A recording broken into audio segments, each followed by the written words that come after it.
Hi everybody, and welcome to Wild Earth this afternoon, and it's great to be back on the PM safaris again, and welcome back to everybody who has missed us over the last few weeks. But hopefully we're going to have a good game drive this afternoon. Had a fairly slow start this morning, but it soon warmed up and we had quite a few animals out and about.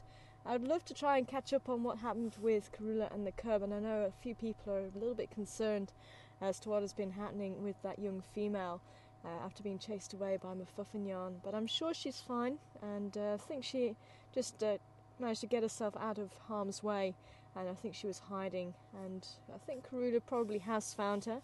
We found some tracks this morning, but it was very difficult to tell if there was definitely two sets there because the cubs were running up and down the road. So I think there was two, but I haven't been able to make 100% sure. But hopefully, maybe this afternoon we might be able to be lucky and find her, or at least some tracks of them, and hopefully it will suggest that she is fine. But otherwise, we're going to be just having a quick look at the kudu and the zebra before we move off. I'd love to try and catch up with the Gowrie gang again and have a good look at them. They were also very cold this morning, but they'd moved on by the time we came back here. And also the lions, I'd love to go and check up on them too and see what else we can go and find this afternoon.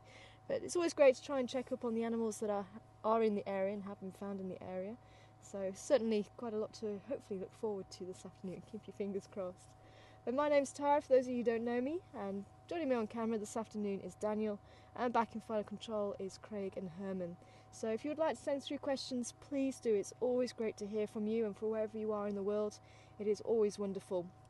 And if there's any information you want to share as well, then definitely send that through to questions@wildearthsafari.tv.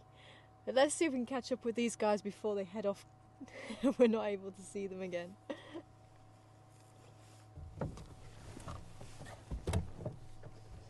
Something's caught their attention. The kudu are looking at something.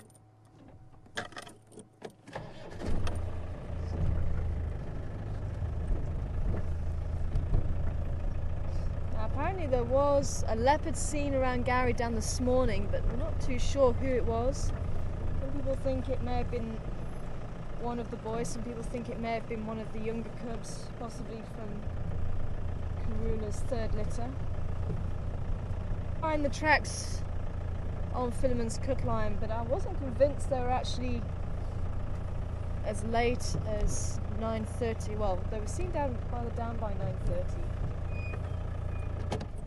but I'm not convinced that Karula had moved Philemon's cut line at that stage, but maybe she came around Gowrie Dam and then went back for the cubs, quite possible. I just want to see, well, we had a look at the zebra there. The zebra are also moving down, so let's see if we can catch up with these kudu. We might be able to see the zebra a little bit better as well. There they go.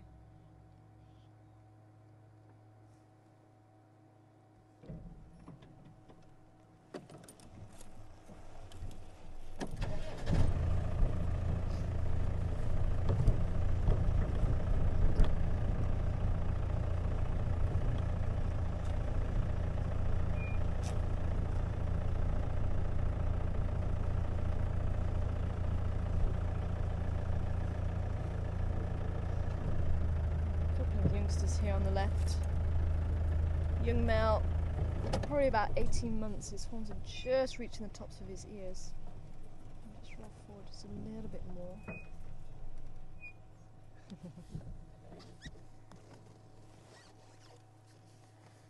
I must admit, these are definitely one of my favourite antelope. Such a beautiful antelope. The kudu.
Even though the two calves look fairly similar in age, I doubt they are this female's calves. I think it's probably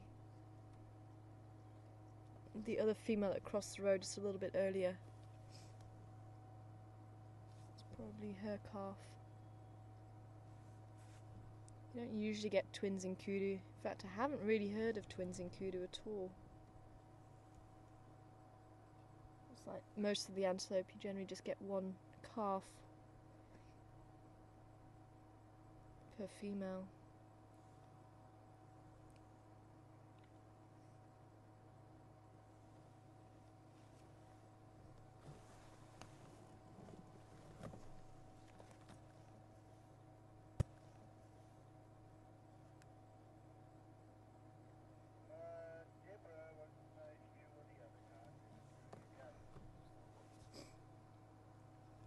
I just saw a baboon tail just off the way there. I think we're just going to try and roll down a little bit more. I think we're in that thick stuff there.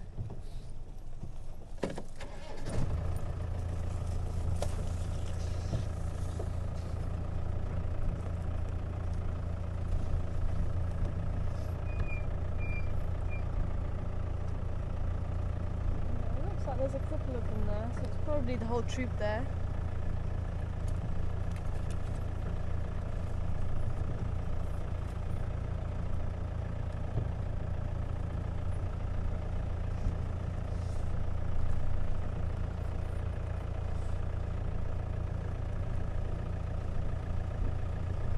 Hopefully we'll see them around the back of the termite mound. Oh, there's a couple of warthogs there too.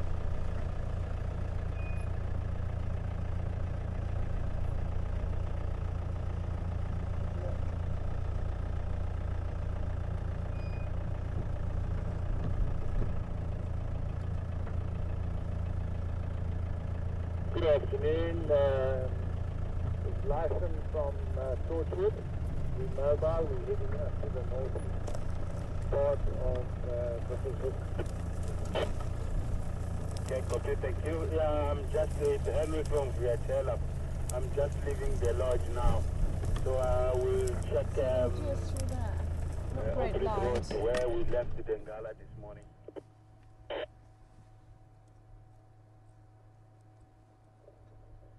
Okay, thank you. There are 5 on Cornby at Torchwood Dam.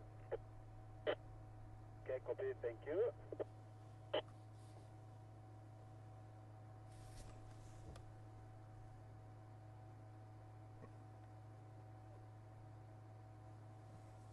So difficult to see who we've got there.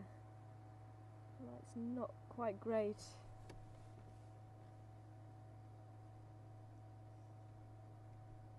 Just see where they're going to go. We might be able to get a better view of them.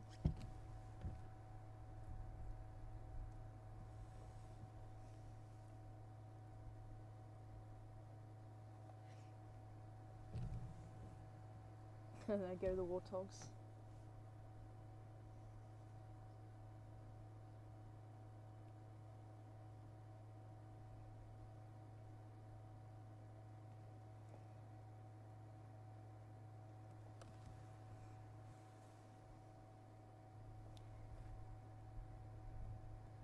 And good afternoon to you, Deborah. Welcome on board this afternoon. And I'm sure a few other people also wanting to know, do we carry any weapons, any rifles while we're driving around? And we don't, Deborah. And some places, if you go on a game drive, then they will carry a rifle. Sometimes the guides will actually get off and walk with the guests. And that's generally what a rifle is used for. It's for protection when you're off the vehicle, because the vehicle is actually a very good protective measure itself, as well as your mind. It's possible for you to actually, most of the time, get out of a situation just with the vehicle alone. But the main thing is not to get yourself into a situation to begin with. So we always try and make sure that we're out of harm's way. And if you are starting to feel that there could possibly be a change of events, then you try and counteract that and predetermine that and move yourself out of the way. But the vehicle is kind of the protection there. Oh, got some hippos up ahead as well, all out on the land, but it looks like there's a couple actually having a little bit of a set to, yeah, straight up ahead of us.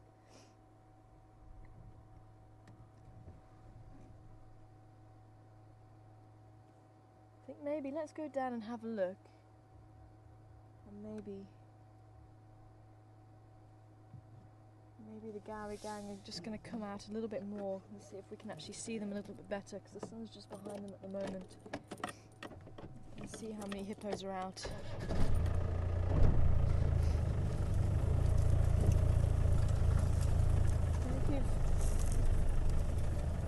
I'd say like a charging lion charges about 22 meters a second. We were with the lions this morning, and we were probably a good 7-8 meters away from the lioness, so she decided to charge at us. The reaction time has got to be very, very quick, and it's quicker for you to actually turn on the vehicle, and we generally keep it in gear so you can actually react just by reversing or pulling forward, and that's generally enough to actually deter the animal, because it's something different, especially if you like rev the engine, or if you shout or bang on the side of your door. Something slightly different, because obviously when you're driving around you don't want to influence the behaviour of the animal, so you try and avoid doing that. So you try and avoid making loud noises, you try and avoid shouting. You do avoid shouting. So if you use those things to deter an animal that charges, then it's a lot safer all around than trying to use a rifle. If you shoot a warning shot, you can ricochet off something and hurt somebody or hurt the animal. Look at this. Oh, sorry, Deborah also wanted to know when we're passing by the waterhole. So if anybody's watching the waterhole channel, this is Gary Dam, the waterhole. I want to try and see if we can sneak in here, try and see as many hippos as possible. Yeah, the baby's out in the mud as well. Look at that. Oh, that is just adorable. How many have we got? 1, 2, 3, 4, 5, 6, 7, 8, 9, 10, 11, 12, 13 hippos. And I wonder if there's a couple more. But there's baby. Oh.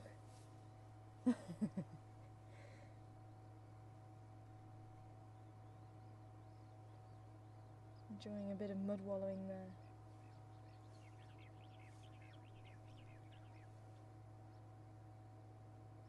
I've never seen this many hippos out of the water before like this. This is amazing. I think Joanne actually posted a picture of 11 hippos out on land earlier on today. And what is fascinating to me is the fact that they are just becoming very relaxed, because usually hippos are very, very wary about leaving the water. And I think because we're right next to the lodge, Voyatella, and I think they've gotten used to seeing people walking about and moving about, and I think that's possibly helped them to relax a little bit more than normal. This is wonderful.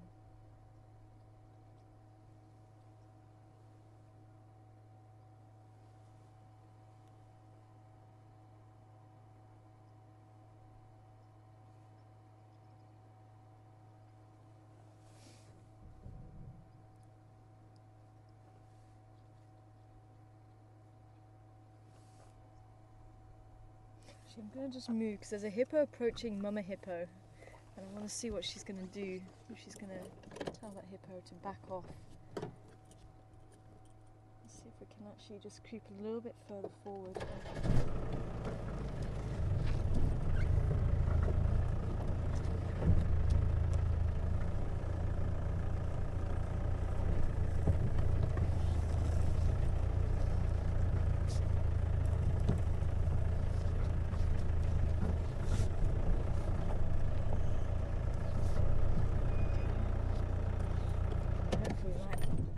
to see as many as the hippo as we can.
Hopefully it puts into perspective how small that baby hippo is.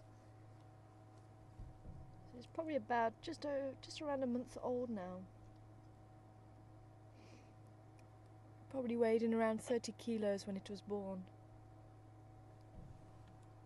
I didn't hear you, but it looks like it's down quite a lot.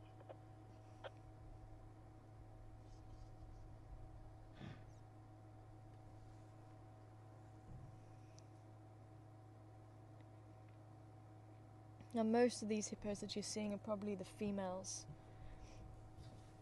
Females and the offspring. There may be a few young males mixed in there. But generally you get territorial bull.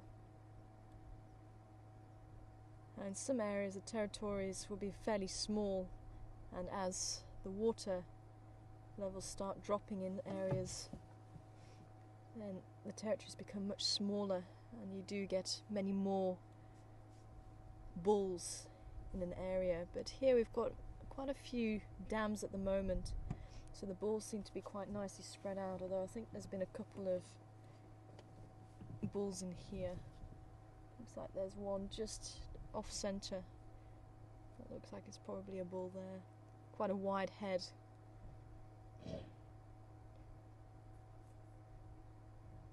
Looks a bit larger than the others.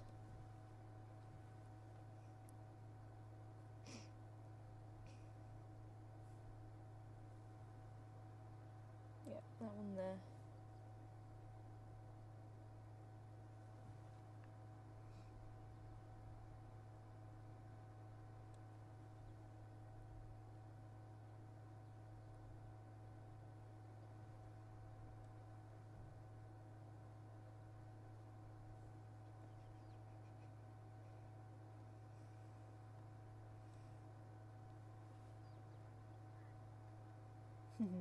There's a little storm.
I can't see the two that were having a little bit of a set too, just a little bit earlier.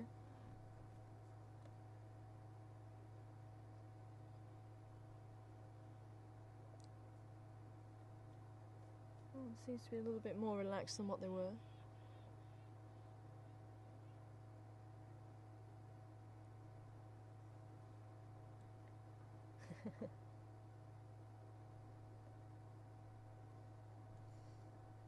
Certainly a wonderful sight.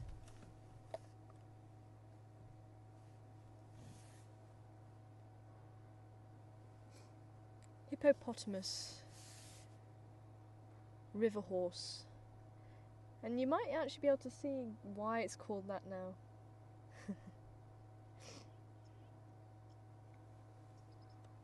And they do walk along the ground rather than swim.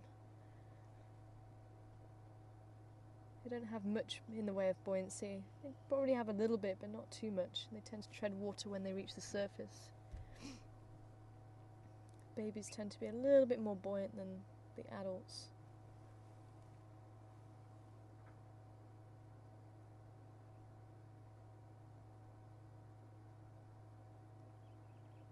Oh, and there's a Birchall's cuckoo over there. I don't know if we're going to be able to get it. Can you see? Just jumping around on the branch just to the right of the hippos, on the other side of the tree. It's coming onto the ground now. It's probably just about there, somewhere there.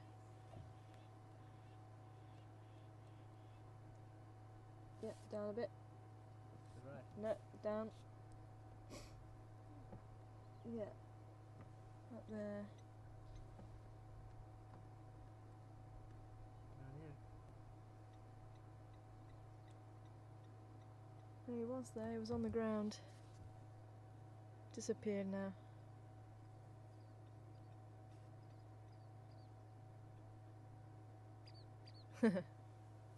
Typical. He was sitting right out on the branch. And as soon as we wanted to show him, disappeared. He was on the ground there somewhere.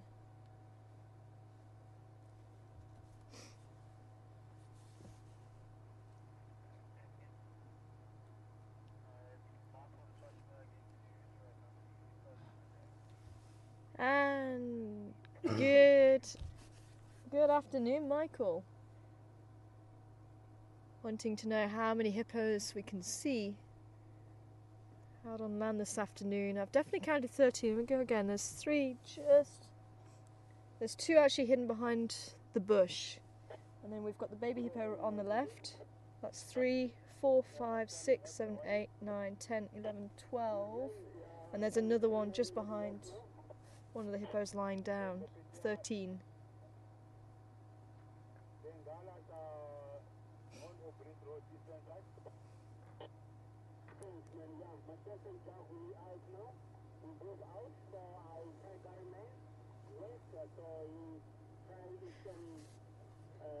And also wanting to know how they sleep. And at the moment I think a couple of them probably are snoozing. And they tend to snooze more during the day, and especially in the summertime when it's extremely hot, you'll find them actually in the water for protection, so it's from the sun. So they tend to sleep during the day and leave the safety of the water at night to go and graze. But with the winter setting in now, the sun isn't as harsh, so the skin isn't going to dry out nearly as quickly, because they do dehydrate pretty quickly. And they're not as susceptible to sunburn this time of year, just like humans. So that's why we're seeing them out and about this time of day, making use of the grass that's on the water's edge. But once this grass is gone, they're going to have to move further afield. And they will have a few dams that they visit, and they seem to have dams that they stop over in and then move on. And as we go into winter, we're probably going to find that more and more, because they do have to search further afield.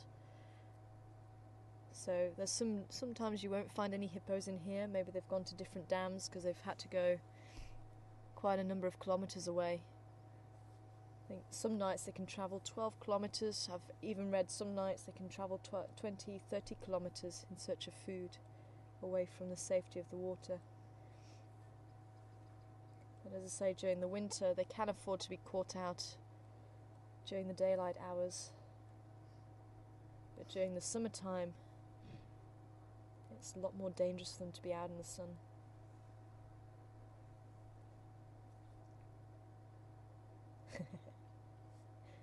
Everyone looks very peaceful. I think let's see how the Gowrie gang are doing.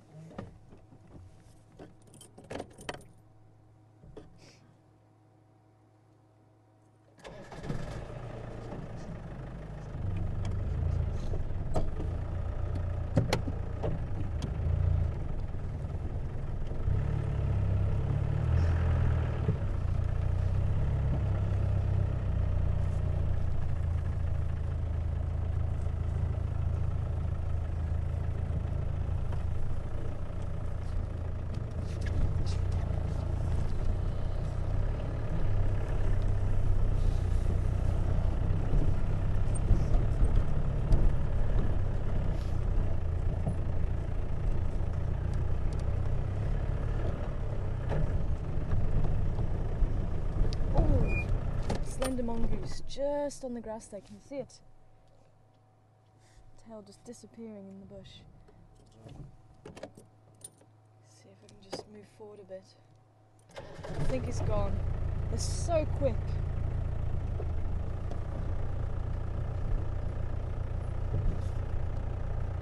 It's just behind this bush here. If I go around the other side, I might see it again. Slender mongoose. I often see the dwarf mongoose. There's two there, I think.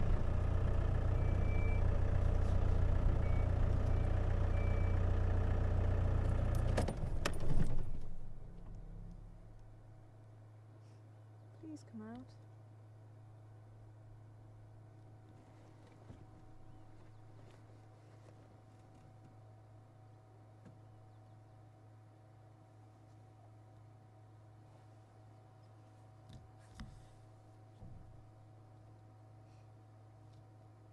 Unfortunately, very shy.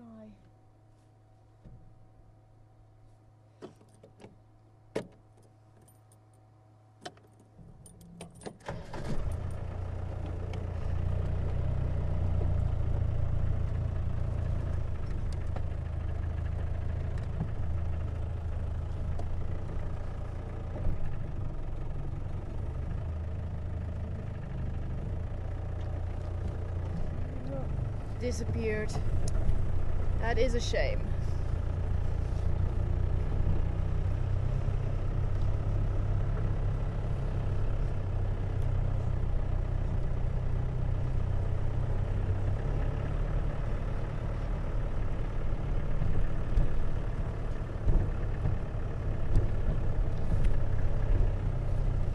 Hi, Bobby. Good to hear from you. And I am hoping that we can answer that question about Huey. I know a lot of people are concerned also Huey hasn't been seen for a good... Oh, there's a giraffe.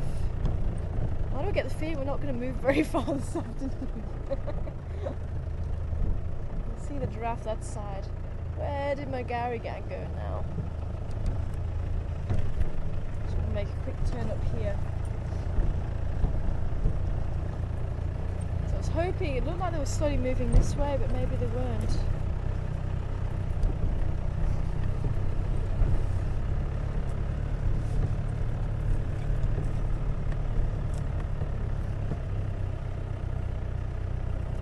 But Huey, as I say, a very young baboon, juvenile baboon.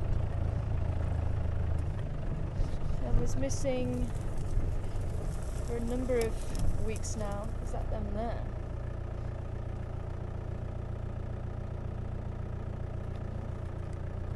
I think they have moved further towards where they're going to be sleeping tonight. Okay, well let's go down and have a look at the giraffe. And we'll make our way back up that side. So I'm going to be heading around towards where we left the lions this morning. I think someone said they're still sleeping at the moment. quite nice to try and time it to see if they'll wake up fairly soon.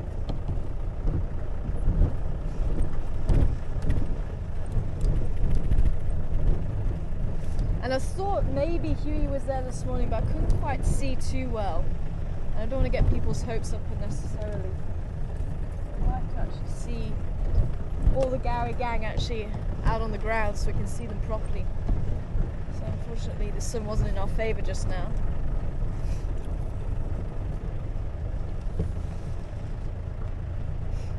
Good afternoon, Impala. You see a giraffe walk this way? I'm sure I did. Come back and say hello to you. It's amazing how quiet it's got now.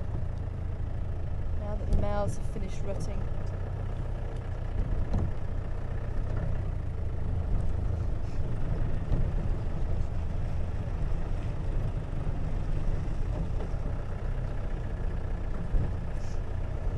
There he is.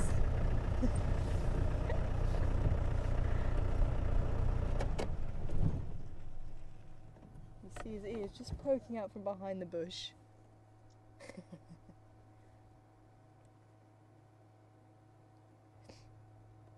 Now if I go around this way, the giraffe's going to probably walk this way.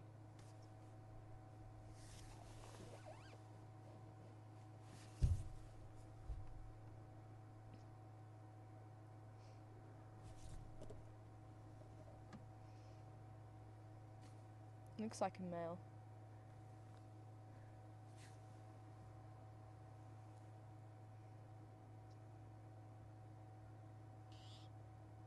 Good afternoon, mobile station, do that update. Good afternoon, I'm on Carmen West, towards the Pizzicaia, and I was at Bambang Galapon there. So Jack tried to Saba East towards Cheetah Place. I'm sure Henry also Saba told you so that you can go the same in this morning at Lantern Open area. So yeah, welcome back.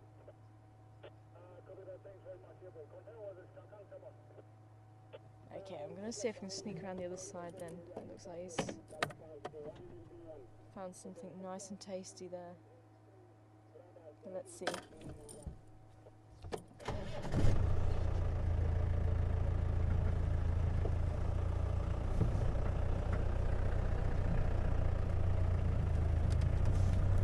Oh, there's another one at the back there.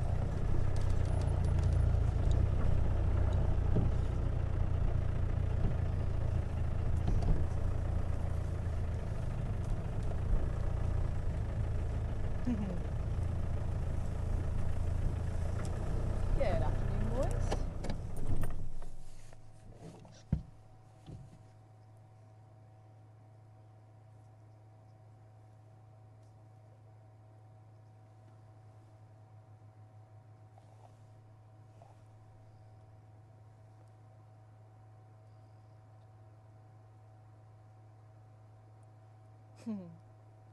It always amazes me where those oxpeckers get to.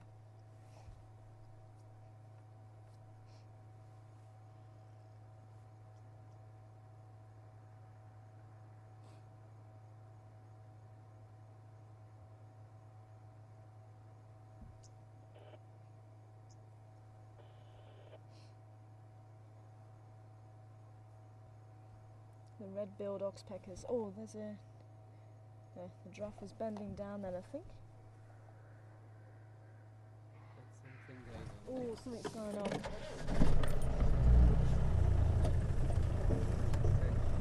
Oh, it's a male impala.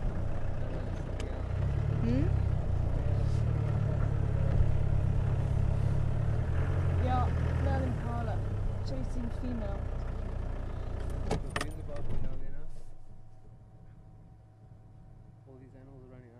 Yeah, no, it's a male impala. You hear that barking? Yeah, I can hear the barking down here too. The giraffe are watching the impala. Oh, let's go in, but they're up. It's funny. You can hear the barking going on, possibly from the kudu that we've just been seeing. There was definitely a male impala chasing the female. Let's see if we can follow what's going on in here.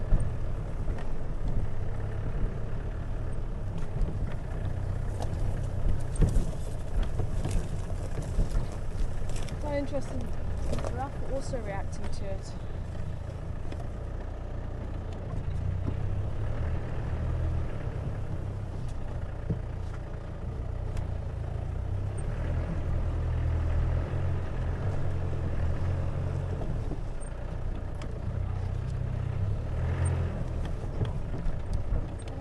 Deborah wanting to know, is the compound where we stay enclosed, our camp?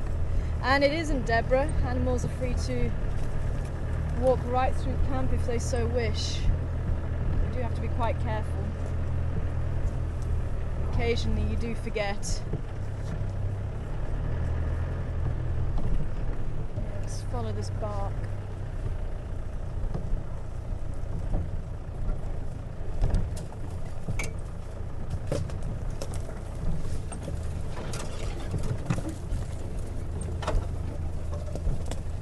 Sometimes animals, we've got the kudu just up ahead here, sometimes they'll pick up on things and they may just give the alarm call and not too sure exactly what's going on.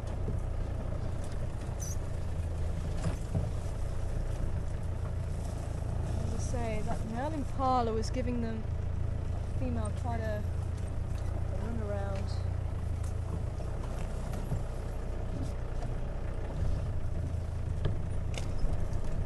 What's wrong, kudu?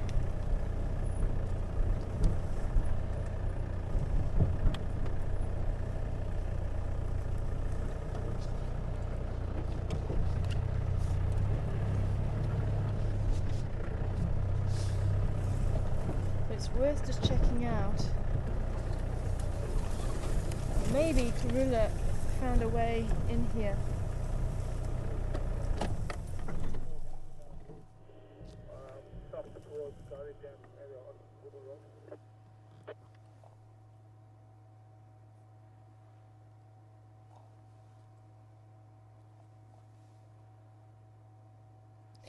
Last station, sorry, can you repeat? Good afternoon. Good afternoon, how are you? I'm good, thank you. Why are you checking the Zamponza for Ingwe on Google Road heading towards Garidam?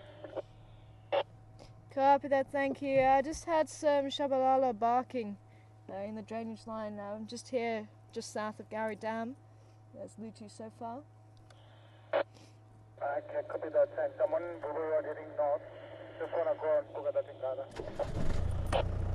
Copy that, yeah. I think we're going to be heading that side fairly soon. I'll let you guys know.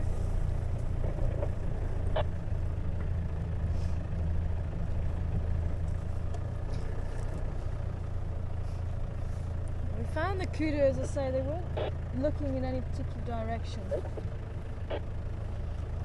a beautiful. Are you working on that? And Texan did say we're going to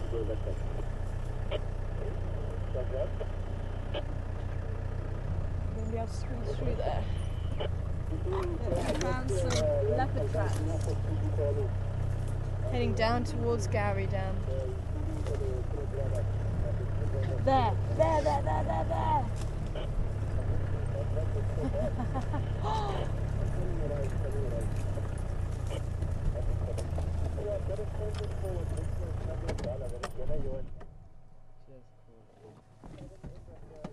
Definitely. And that is one of the kudu.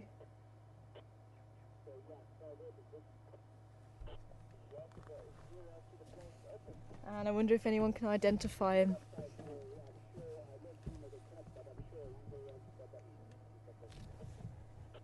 My word. So that was quite interesting. There's two things going on at once. The impala chasing the female.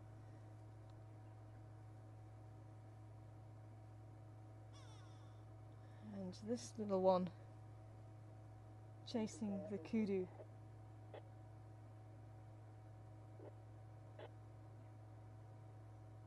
My word.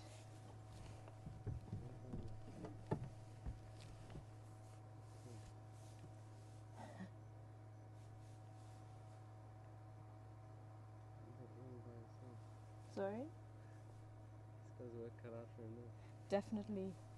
I'm impressed, little one. I'll give a few minutes to see if anyone can come through with the right ID of this beautiful leopard.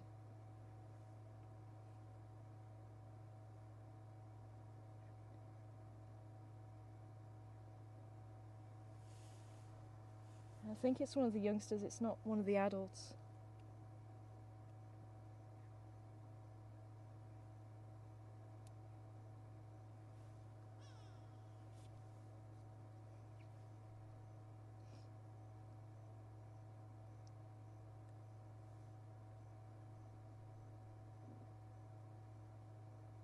So it just goes to show, this is why we respond, and that's why if you hear the barking, sometimes it doesn't amount to anything, but sometimes it does.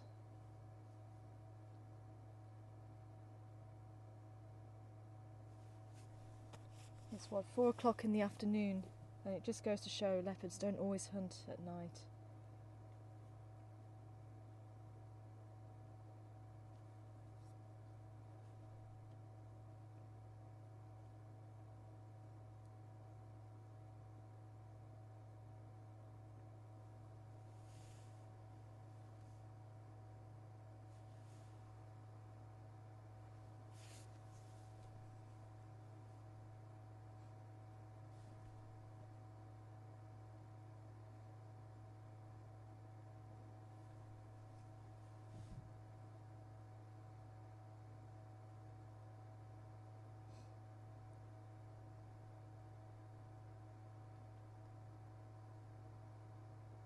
And I do wonder if this is who crossed over from the southern side of Gary, Maine. We saw some tracks this morning heading this way.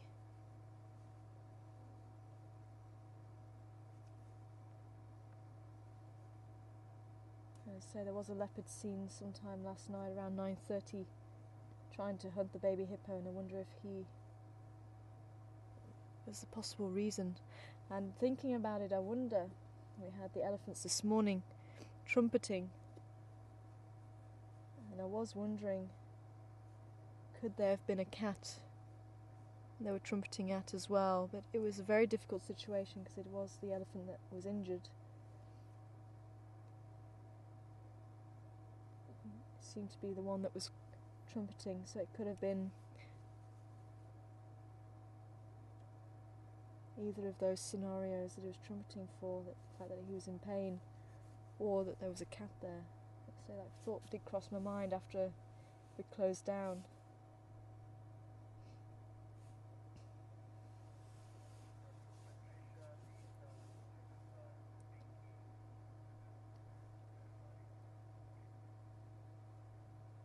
Might need to say who got it right there. But some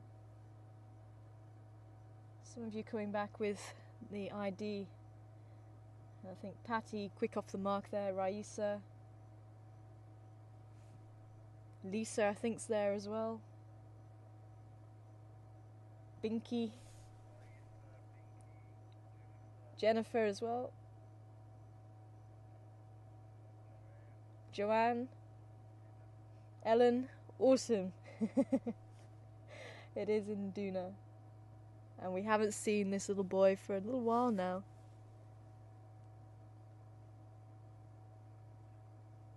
Well done. Spot on. Excuse the pun. It is in Duna.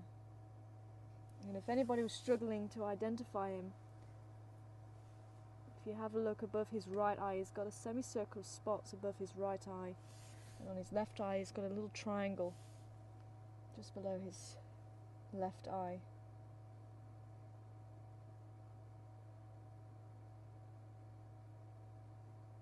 And I can't believe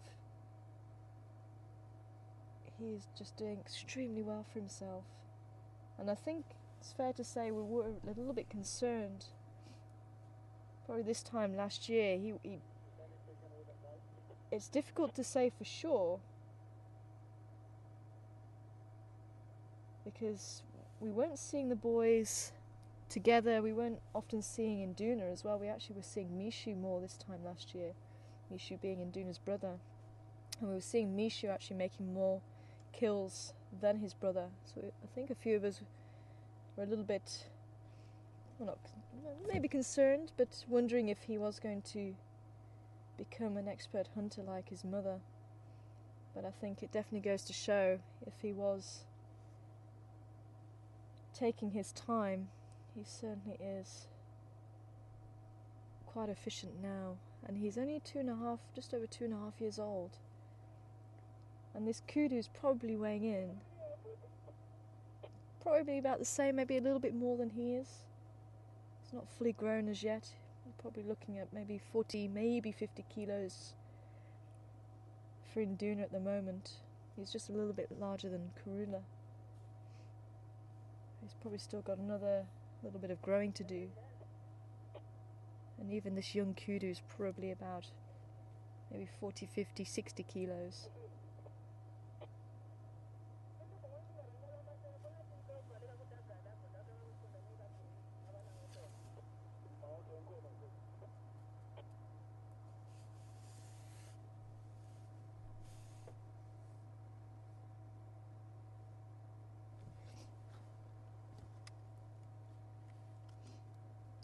Our stations are located Wamadora Ingwe, just south of Gowrie Dam. Thanks, Sarah. I'll make my way.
I wonder what he's hearing. Remember, his hearing is extremely acute.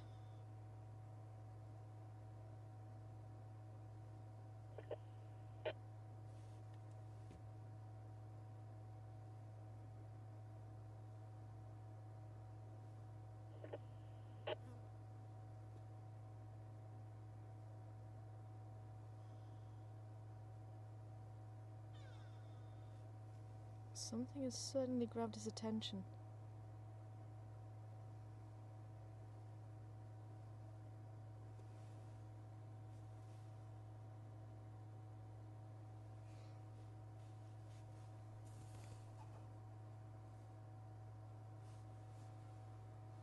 There you go, you can see quite nicely that semicircle of spots above his right eye.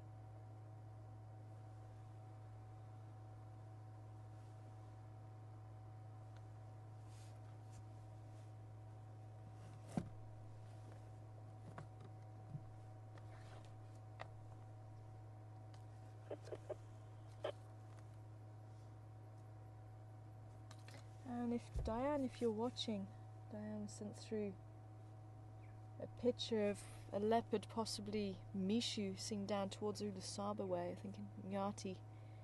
And I did have a look at the picture and it doesn't look like Mishu.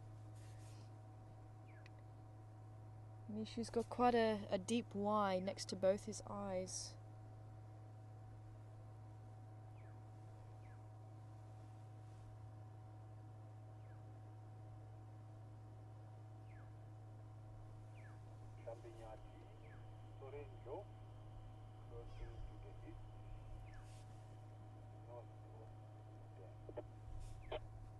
But there is nothing to say that Mishu won't go wandering as far down as Ulusaba, and that's what's very interesting.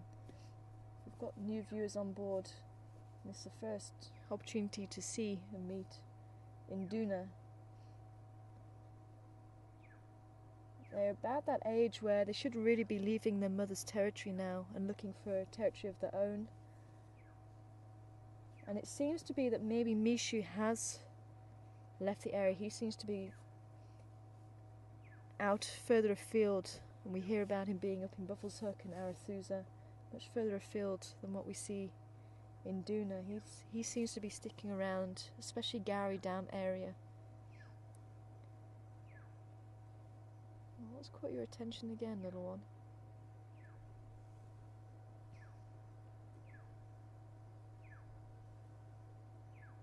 Especially all the barking from the kudu earlier may have alerted other predators in the area. The hyena should be somewhere sleeping at a den site, but if they heard the barking, it may draw them in. Same with lions as well, if there's any lions in the area.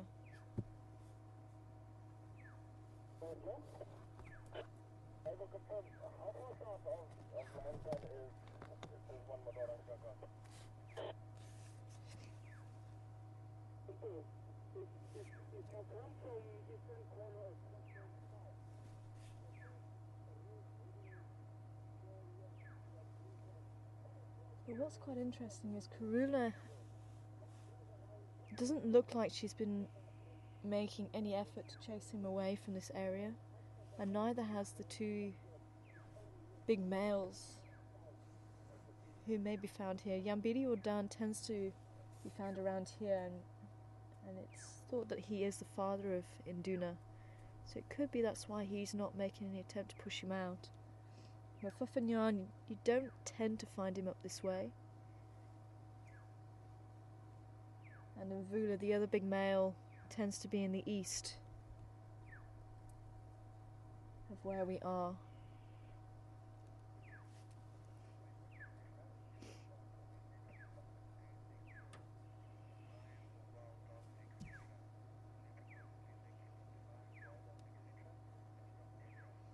Hi again, Deborah. Wanting to know if leopards often lose their kills to lions or dogs, wild dogs or other carnivores. And they can do, and I think that's possibly why he's eating some of it now. It's probably just a little bit heavy for him to take up into a tree, but that is why, if there's a lot of big predators in the area, or even hyenas, they quite often will take their kill into a tree, but it does depend on the activity in the area. And we've quite often seen Karula not taking a kill up into a tree until later on in the afternoon.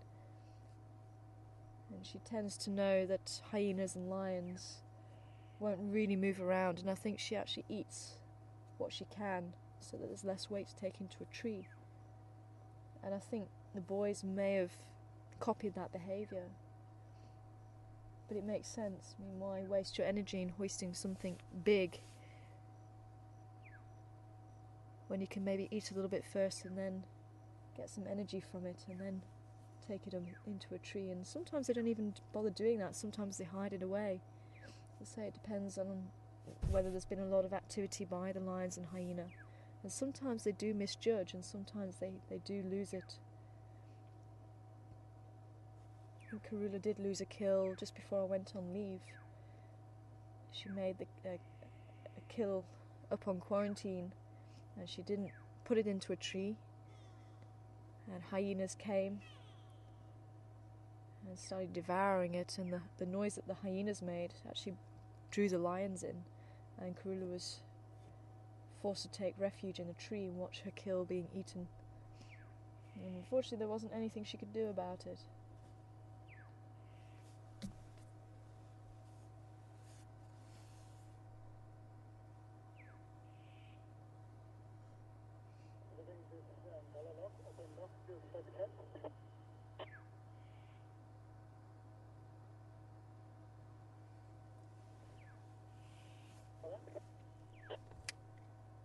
Standing by? I'm making my way to also to contaminate Pepilog. I'm still in the drainage line just south of Gowrie Dam, and he's Gooslering off a Bamba at the moment.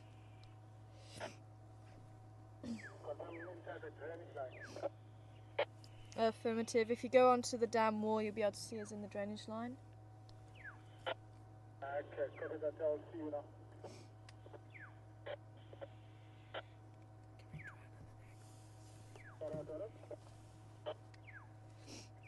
Standing by. Please, I'm asking to come there now. I'm at quarantine now. I join you now. Affirmative.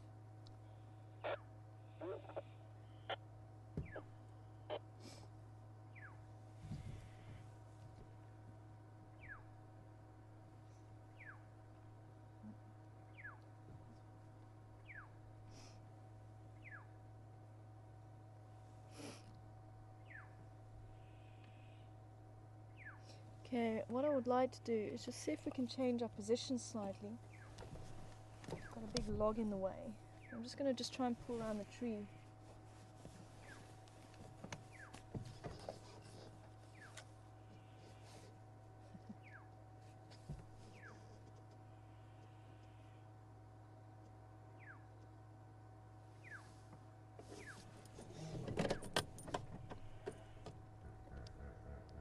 I would like to see what it is that he keeps looking at. Maybe it's just the sound that he's hearing at the moment. Maybe just changing our position might actually help. Oh, there's a big tree here.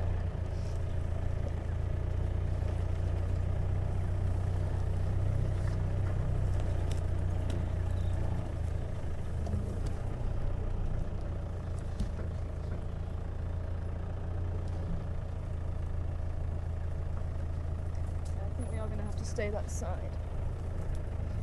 Thought we might just be able to squeeze in amongst the trees there, but sadly not.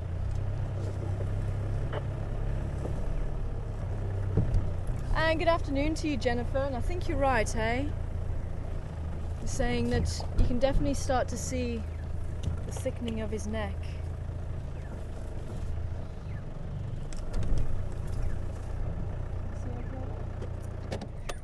And I think it definitely does look thicker than last time I saw him as well.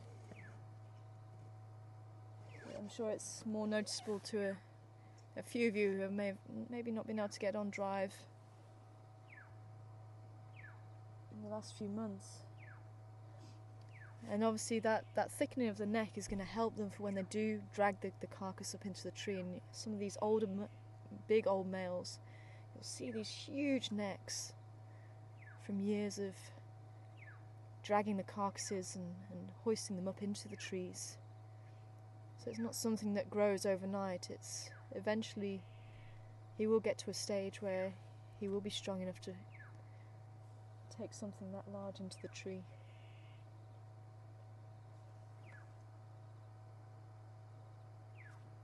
But I'm not fully convinced he's just done this.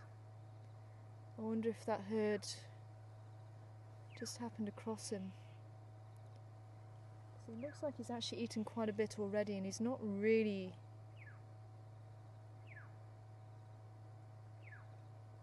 doesn't look like he's actually eaten that much while I've been sat here. And he's not panting as heavily as what I would have thought after a kill, so I think he probably did do this just probably a little bit earlier.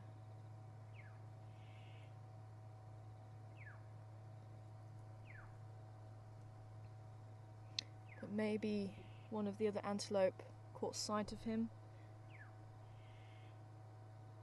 and set everybody else off.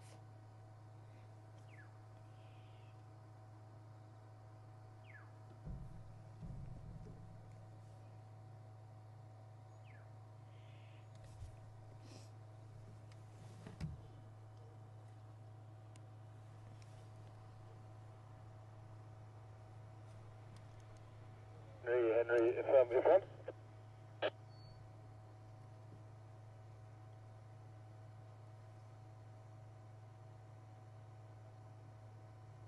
Station, copy me.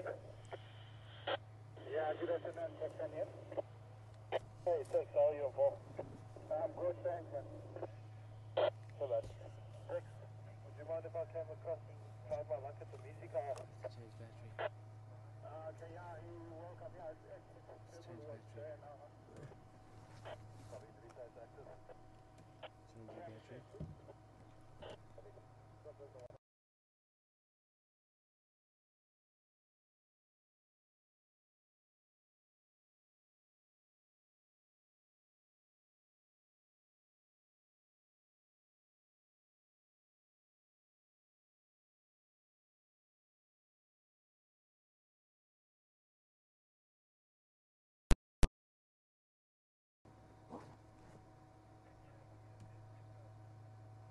Sorry about that, folks.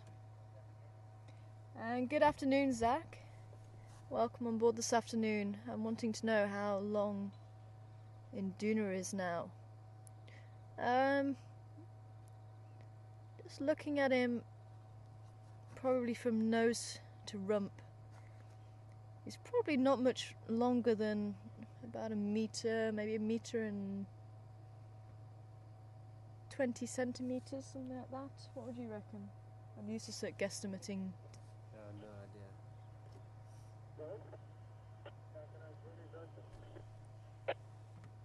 That Atlanta road is difficult here.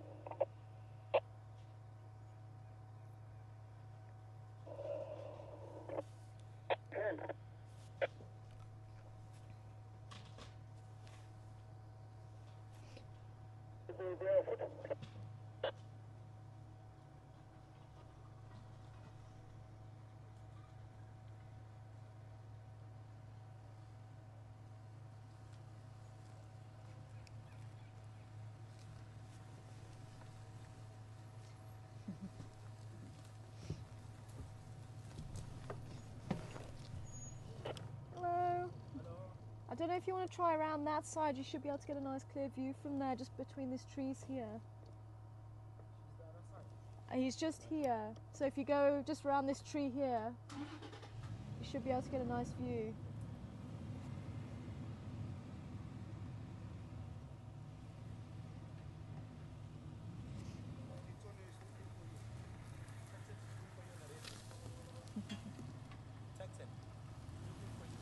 Oh, is he? A Texan guy?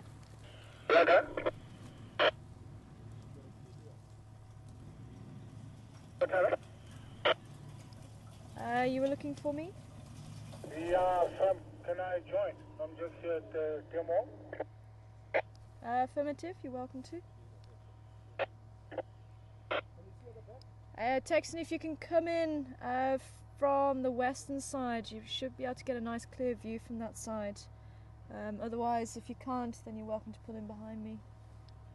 Okay, I'll go to you guys there. Just behind you.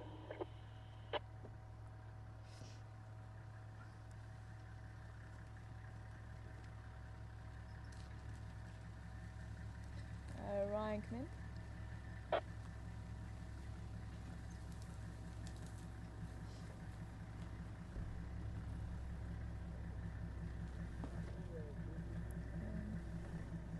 If you want to just pull in here, Texan. If you want to pull in here, and I can try and move back a little bit for you.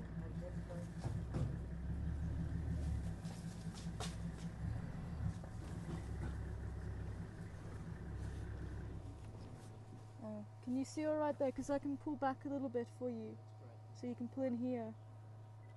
Yeah.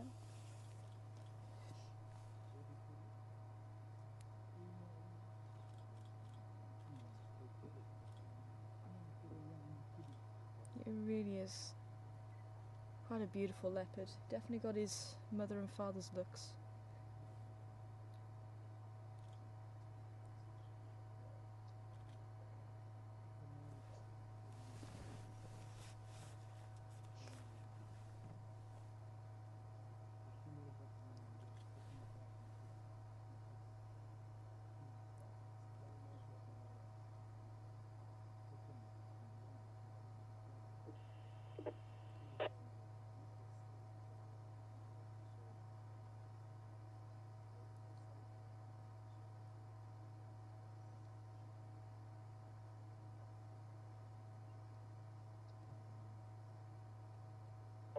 Well in the north. Are there any updates on the side? The missing fire being accessed? Good afternoon, Ryan. We've got one more daughter, Ingwe, just south of Gary Dam. Thanks, Sarah.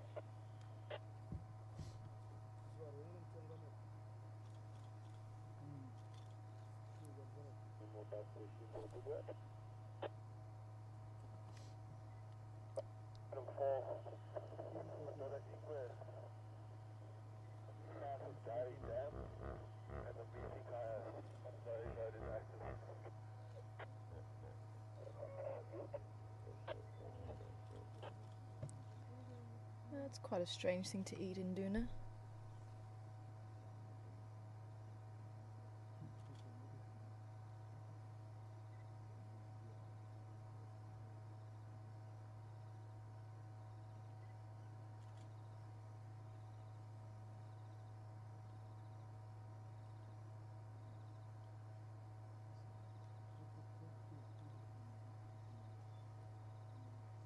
Now, for those of you who have pet cats at home, you probably will know how rough that tongue is on your pet cat. It's the same on the big cats too. Incredibly rough tongue, good for grooming, but also you can see him licking the meat, and that helps to loosen the meat.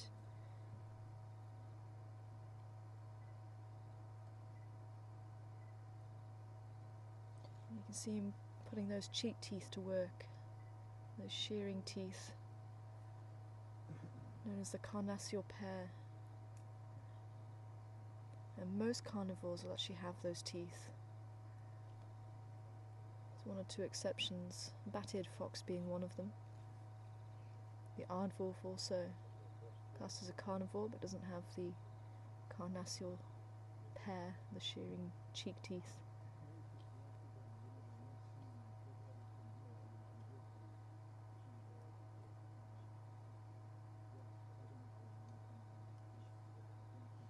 They're razor sharp and they actually rub against each other to keep them sharp. That's why you'll see cats turning their face to one side and using those back teeth, the molars and premolars.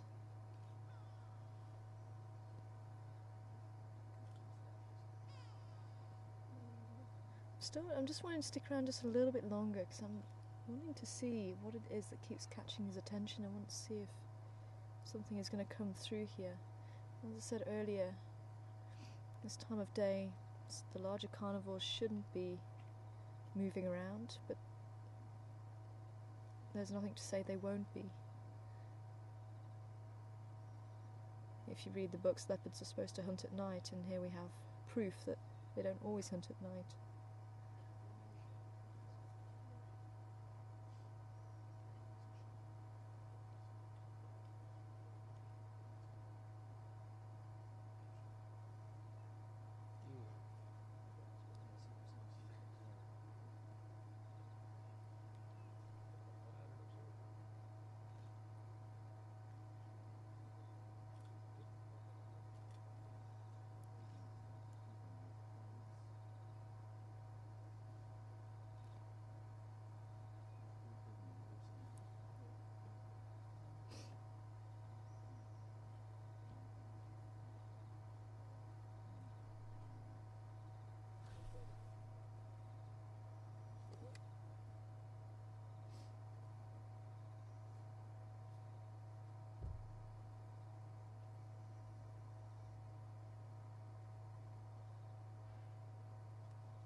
Good afternoon, Raisa. Good to hear from you again. Well done on the ID. And it is true, wanting to know if Shadow or otherwise Tingana has been seen mating with Yambili Ordan, and does that mean that he isn't the father? And there is a little bit of confusion or debate over who Karula mated with when she had her first litter, which is Saseka and Tingana as we know them. That was the two girls, and that was her first litter. And it's thought that it's possibly Mafufanyan that she mated with, but there are some people that think that it was actually Yambili Ordan that she was mating with, so no one's really too sure. But it is possible that some of the leopards do interbreed, and it is possible that if Yambili Ordan was her father, it is possible for her to have mated with him as well. And generally the first generation, there's generally not any problems. It's when you start getting to the second and third generations that's when you start to find problems, and I think in lions it's even further down the line, depending on the species. But obviously inbreeding is not really what is needed, and Mother Nature has her way of dealing with that, and one of the ways is for the males to disperse, and that's why it's quite unusual that we still have Induna still here, even though Karula still has 7.5-month-old cubs now, and he's still around, which is quite amazing.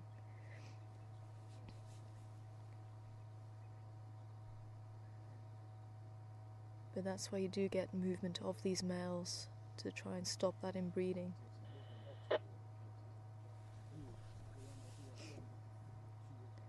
But I have heard that she's been seen mating with Mafufanyan and Yambili Ordan.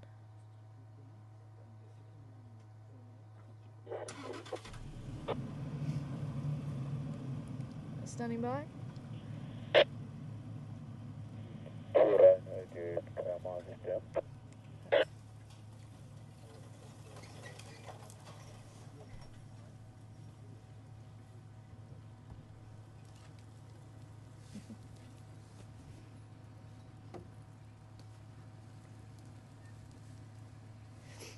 Hi Patty, good to hear from you. And for anybody else who may have just missed the finding of Induna, it's a kudu that he's managed to kill, a kudu calf by the looks of it. But I'm not convinced. There's just a bit of vehicle movement behind us. But I'm not convinced it was actually done as soon as what we thought it was when we first found him. Because he's not panting heavily, he doesn't look like he's exerted himself even when we first found him. So I think maybe it was done a little bit earlier, and I think what happened was some other animals came through, maybe the impala or kudu, and they came down here, and that was what alerted everybody, the fact that they saw him. I could be wrong, but just judging by how much has already been eaten, and we've been sat here and he hasn't eaten that much in front of us. But it is difficult to really say for sure. As I say, I would have expected him to really be panting quite heavily, as we have seen him sometimes. And with such a large animal, it's probably 10 kilos heavier than what he is at the moment.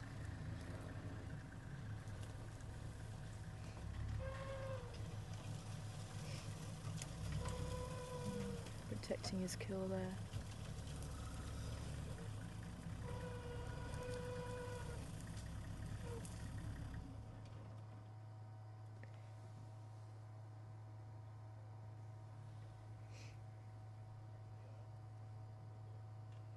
Hi Connie, a good afternoon to you and welcome on board the Gunda this afternoon. I'm wondering if leopards are afraid of the humans since we're getting so close to them. You're more than welcome.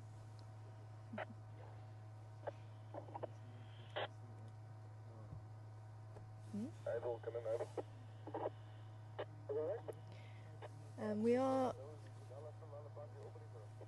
in a reserve that's been a reserve since the 1950s at least. So these animals have been used to vehicles and used to people, most of them for most of their lives. In fact, a lot of them, all of their lives. And there would be some leopards that were fairly relaxed around vehicles, and as they have offspring, they teach the offspring not to be scared of the vehicles and scared of people in the vehicles. And it becomes a different scenario when you're on foot and around the lodges as well. But you get some animals that are fairly relaxed and move around the lodges.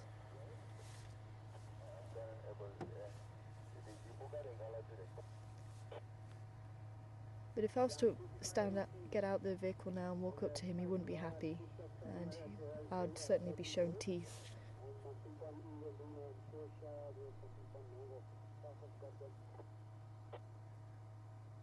Because it is a very different scenario to what they'll be used to.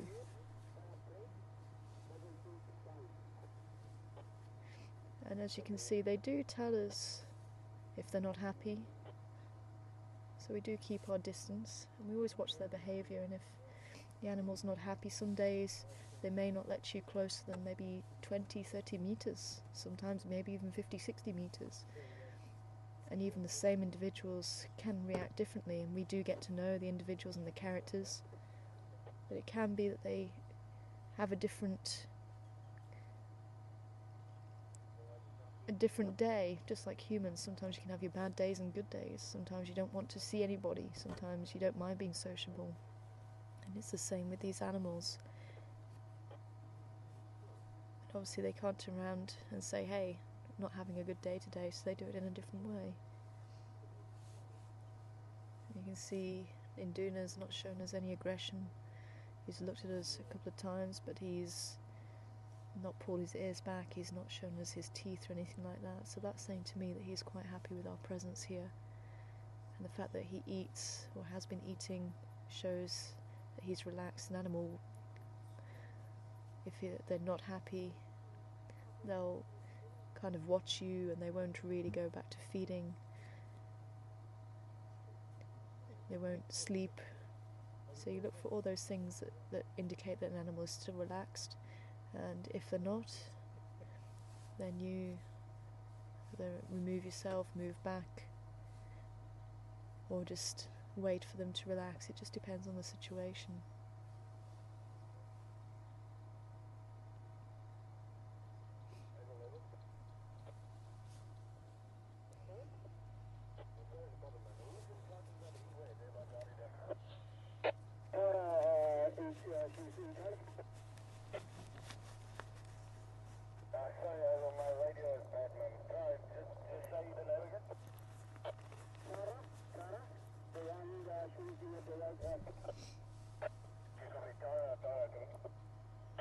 Standing by. Good afternoon, Dara. Sorry, confirm, Danny, is he on a bumper? Affirmative, we're in the drainage line just south of Gowrie Dam, space for one.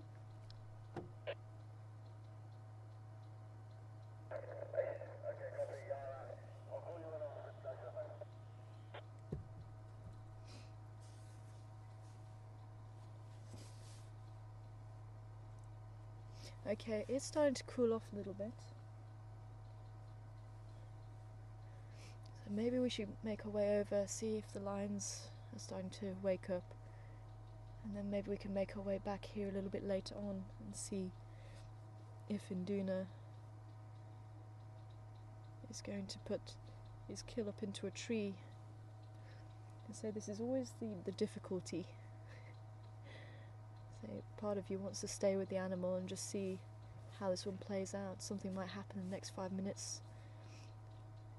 It might just be that it just carries on feeding for the next 5 hours.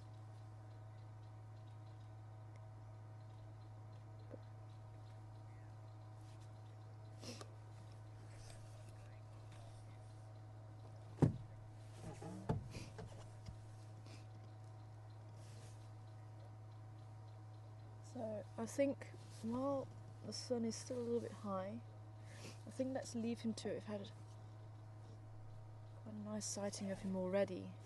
Let's go and see the lions while the lions are still in the area. Hopefully they're still going to stick around, and then hopefully we can come back in a little while.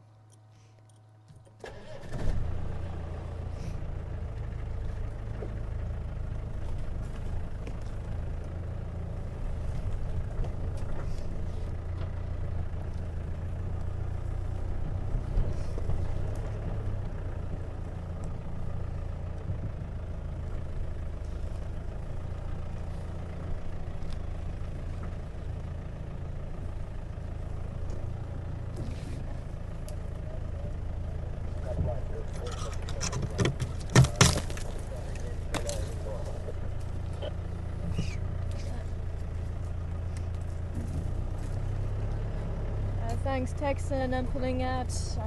We're going to try and come back a little bit later.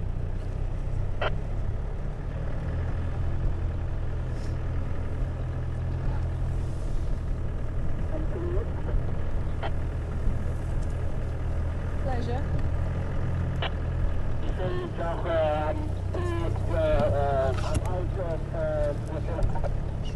Okay, excellent. Thanks. Copy back to Slamby.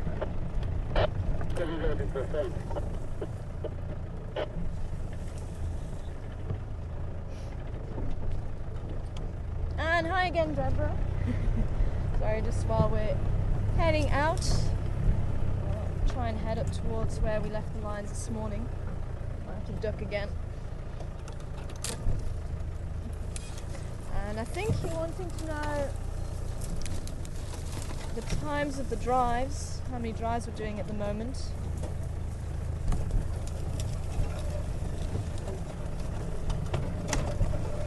And is there any way of following us? And we do have a map, and if anybody's interested in following us on the map, all you need to do is go to www.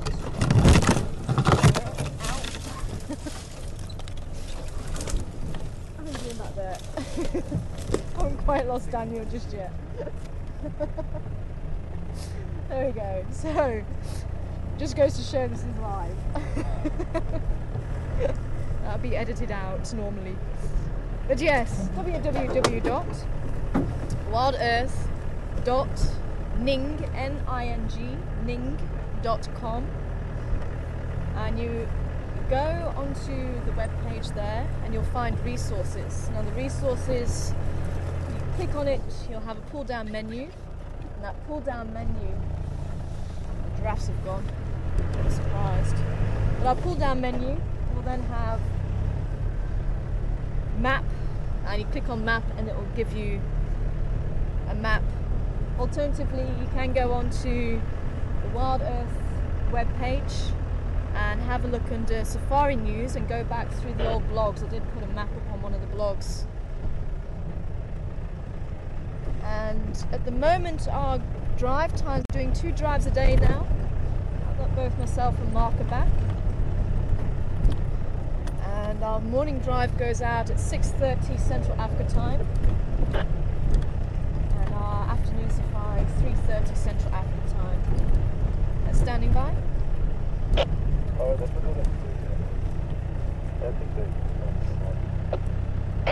Affirmative. I've just left a log. Texan's there. He's on a bumper. You should be able to see him just in the drainage line from the dam wall, but it's better to go into the drainage line itself. Affirmative.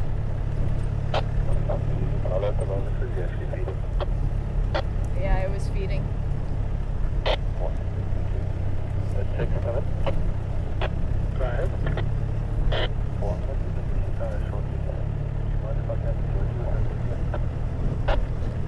Sounds like there's a few vehicles.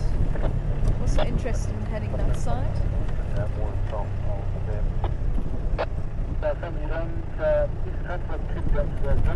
Hey, guinea fowl.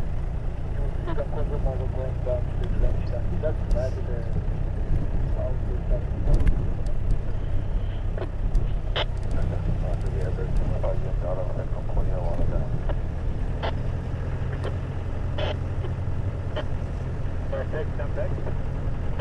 Go ahead. Take 25, stop.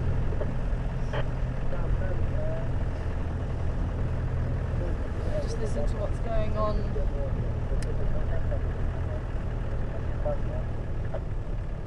I got it, yeah. Okay, copy, thank you. Also submit that's it on my side. Baboons aren't here yet. I think they're coming in through the back way to come and sleep. See them on the side.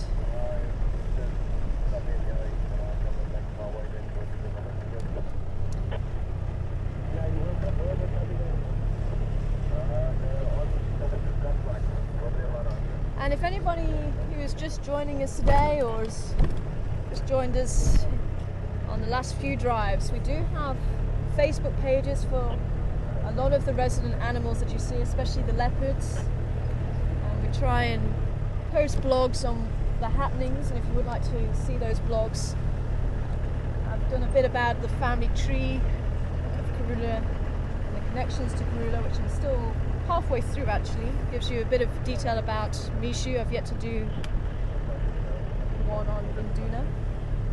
There's also some pictures on how to identify those leopards, say the happenings. So if you would like to catch up on the family, then you just need to go onto the news under Safari News, and that's where the blogs are, and it gives you time changes and things like that, so we try and give you as much information as possible there. And as I say, if you're on Facebook, then there is a chance to follow us there on Facebook too, on the Safari channel. And Duna, Mishu, Karula all have their own pages. The lions also have their own pages. So if you'd like to follow them closely, then you just need to favourite those on your Facebook page.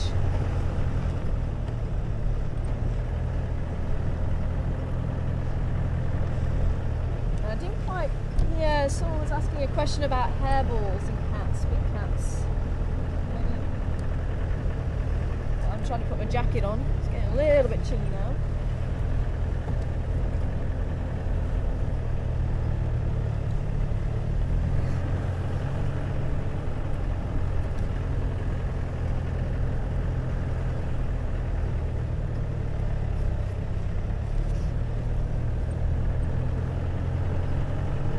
Let's see if anyone is with the lions.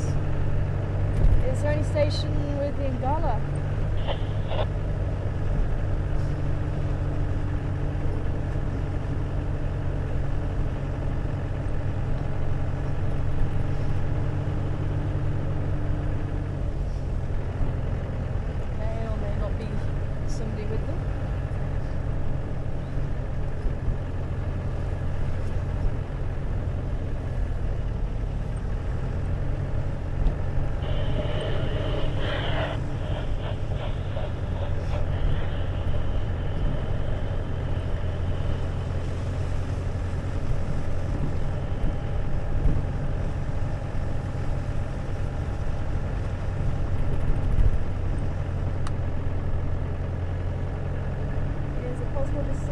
Sent through that last question.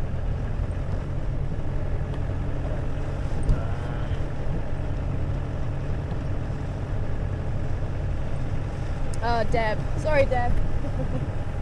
Wanting to know if big cats have fur balls. And apparently they do. I've never seen one.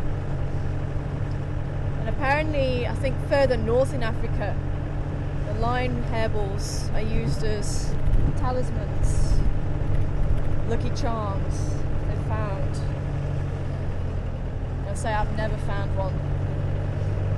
So I couldn't actually tell you the size of them. Even when I was working with captive big cats, I never saw the hairballs.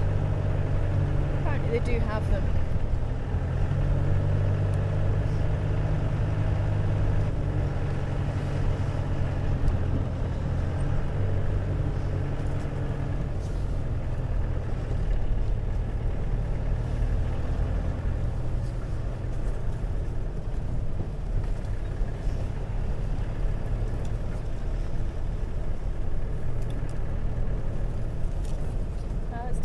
Worth checking in on the cats. I think we've had a lot of cats this week, and that's how it goes. Sometimes you get a lot of cats, sometimes you get a lot of elephants, sometimes you get plenty of rhino. But certainly we're on about 1,000 hectares on the reserve, and I think I was in the middle of answering a question a bit earlier, and I don't think I fully got to the answer, but we're actually part of the Sabi Sands, which is about 65,000 hectares altogether. There's no fences between the properties actually within the Sabi Sands, but there is a fence on the outside to stop animals getting out and being killed for meat and things like that, and it stops people getting in and also getting harmed by the animals. And we also border on the Kruger National Park, and together it's about 2.7 million hectares.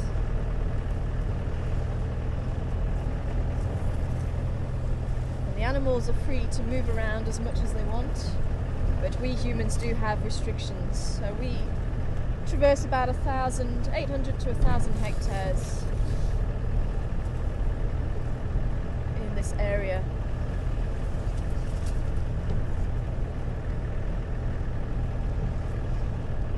Here in South Africa.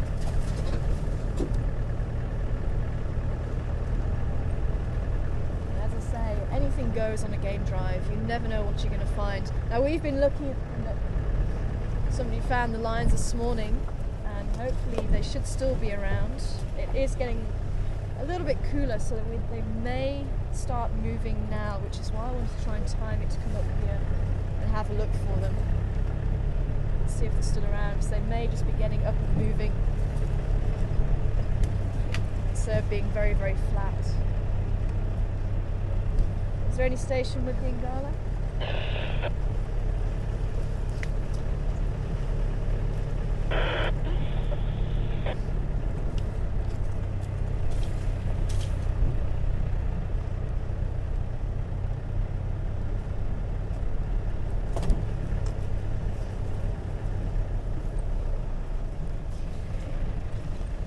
Close to where they were.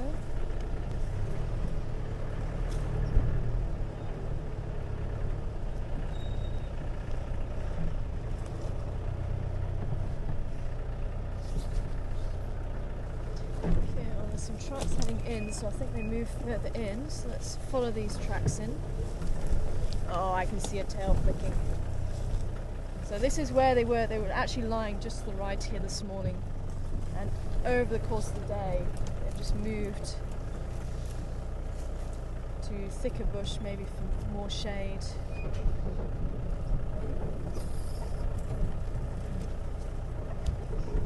They say that they've gone this side.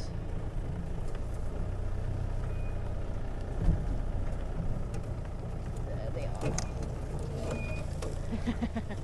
Still sleeping.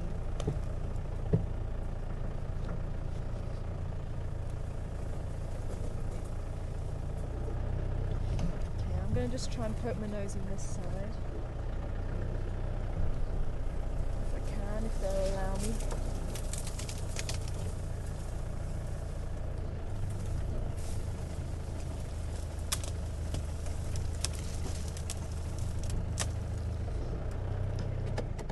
That's the best I can do for the time being.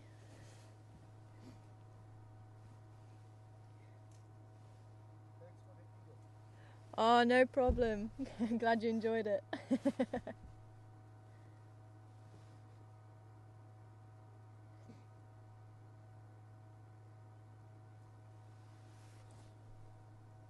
And just like we were saying earlier, even though these are wild animals, they have, most of them, grown up with the vehicles, and you can see that it barely even flinch, especially if you approach them right.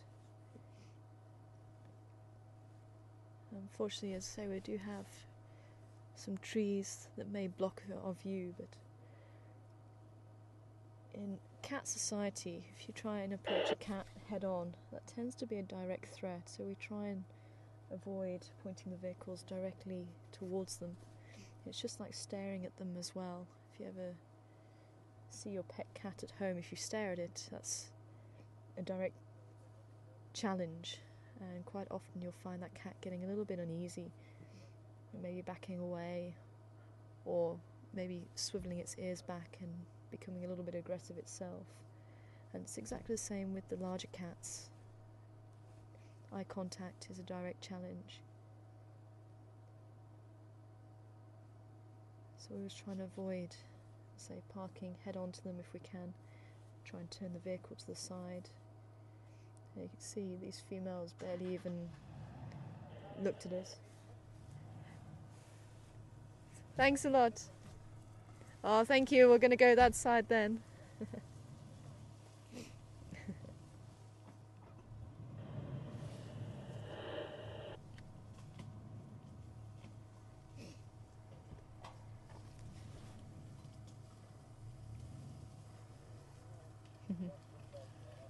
So we'll see if we can go that side. We might get a better view there. We'll just wait for the other vehicle to move.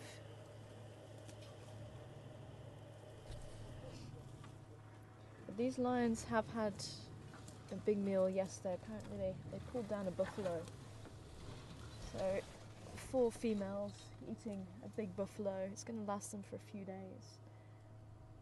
So they may or may not get up soon. They may decide that they're going to stay here all night.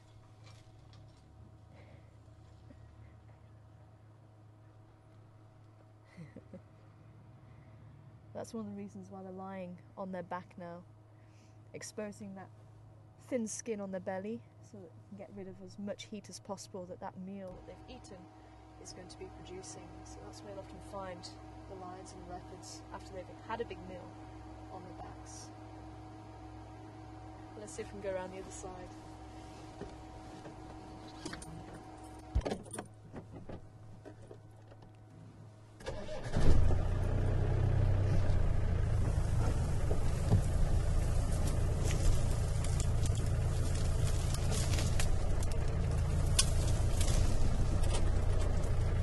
Sorry, ladies. Caught a branch.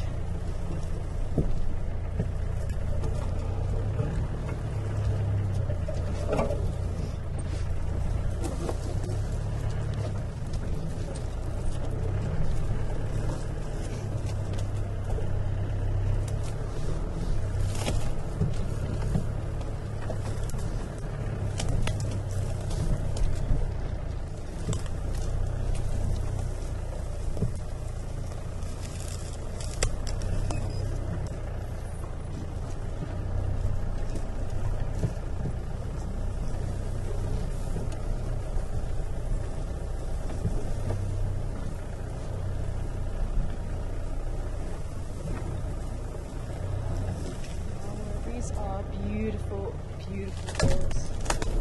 I saw them a little bit this morning. I'll say I've not actually met with Solanas properly before.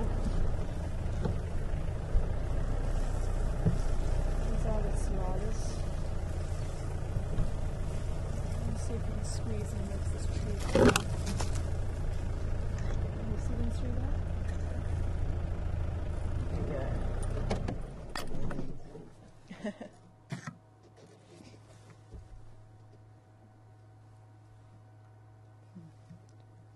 Sorry, ladies.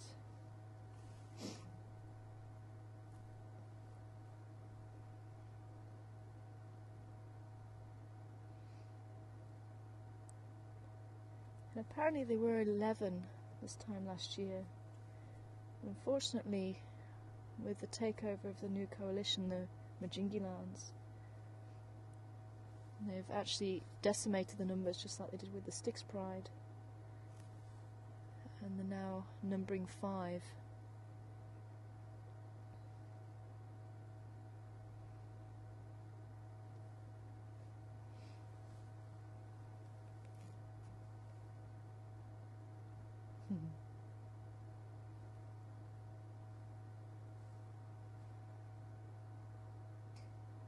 Now you may see your cats at home doing this, slitting the eyes. And that's actually a sign of comfort. When the cat slits the eyes or looks away, it actually means that they relaxed with you. So eyes are very important in communicating with lions. Hi William, and just in case anybody else missed which pride they are, these are the Salala pride. The pride with the female who is missing the tail, Bibi. Now apparently the tail was ripped off by a hyena in 2005. I misheard the date this morning. I thought it was 2008, but it's 2005. And thanks to everybody, if anybody's watching from this morning, thanks to everybody sending through that information. And apparently she actually took off herself the little part of the tail that was infected, so she actually bit off the remaining part herself. Quite an amazing lady.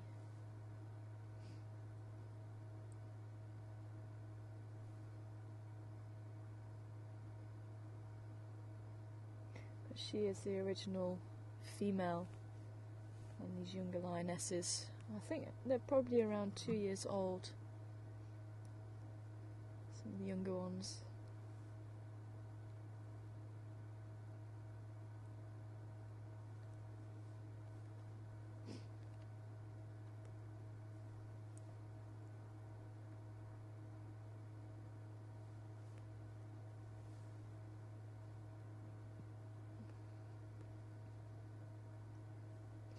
So we'll stay with him for a little while, and then we'll head back towards Induna and see how he's doing.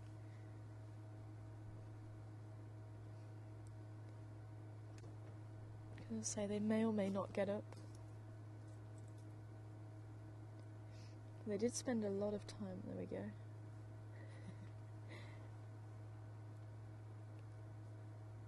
Looks like they may start getting a little bit playful.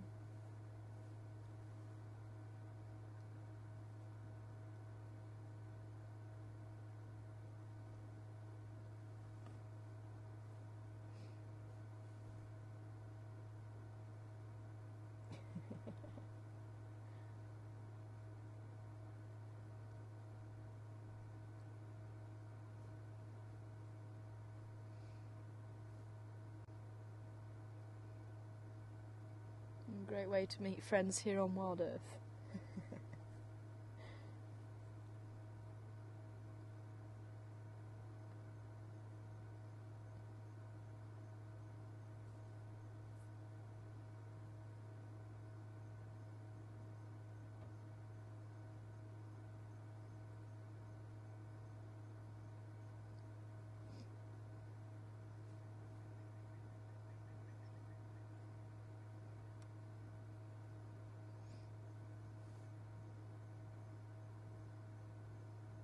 A rare opportunity to see the underside of a paw. Look at that.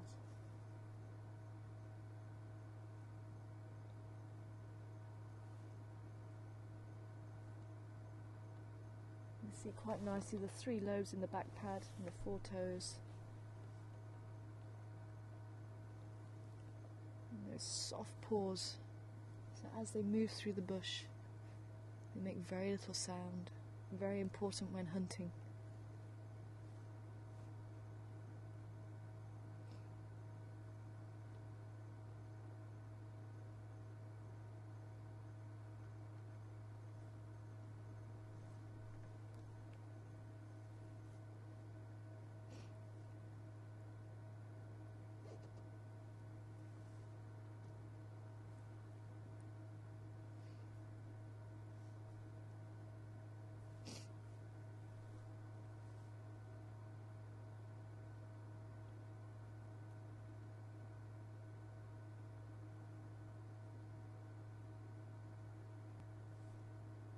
This pride is generally found in the west, so I do wonder why they've come this side.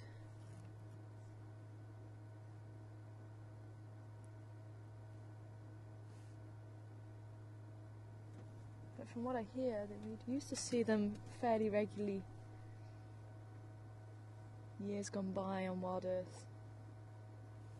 So it's not unusual to find them here, but as I say, they are usually further west from here.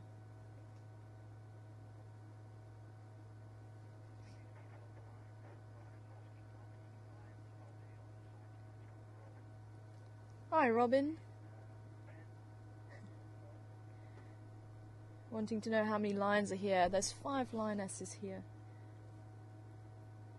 It's a bit difficult to tell with all just tails and feet in the air.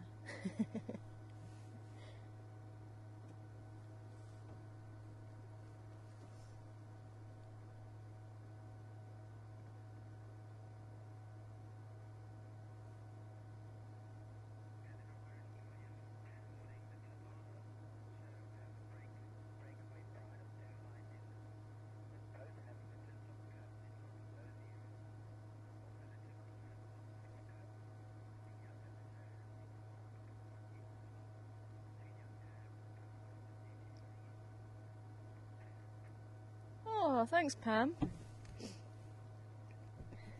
Good afternoon to you. Pam and JJ put together a tracking report and gives us updates on the lions and the leopards and the cheetah and other animals like the wild dogs that have been seen in the area. And Pam's saying that they do have a breakaway of 2 females within the pride, and they seem further down in Londolozi. And it sounds like they've had 2 litters. One hasn't been seen, but one has 4 cubs. So that's good news. See, at one stage, I think there was 6 cubs in this, or at least 6 cubs in this pride. Unfortunately, the Majingi lions, I think, has caused the death of a few of them. And sadly, that is normal when a coalition of males takes over a territory from other males, and the young lions are killed, especially the very, very young lions. So the females will be ready to mate with the lions that have taken over the area.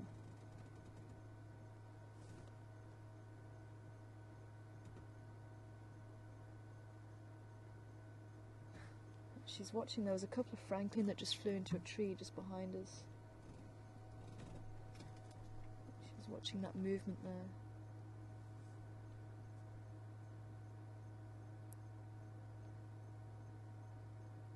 This is also a great time to start hearing lions calling.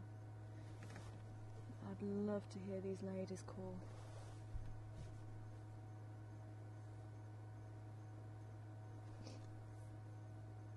Both male and female will roar.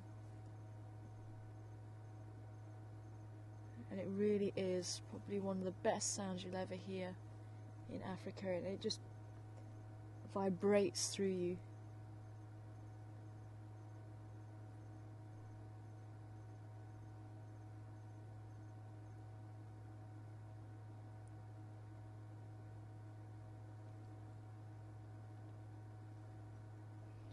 See the yawning going on there.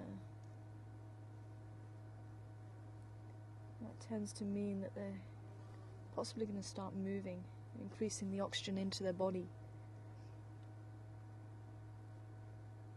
So getting oxygen to their muscles.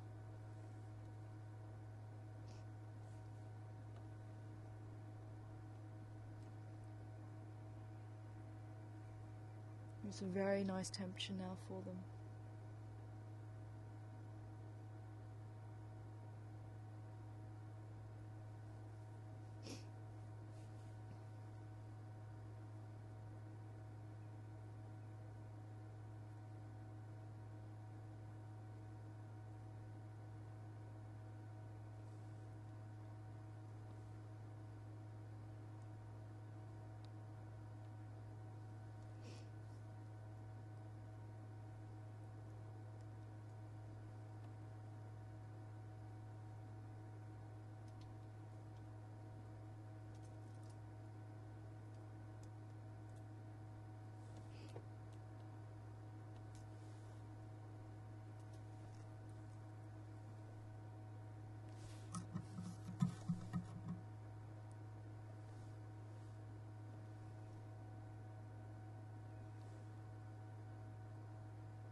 You can see those tails just flicking a lot more constantly now. They get irritated enough, they might just move.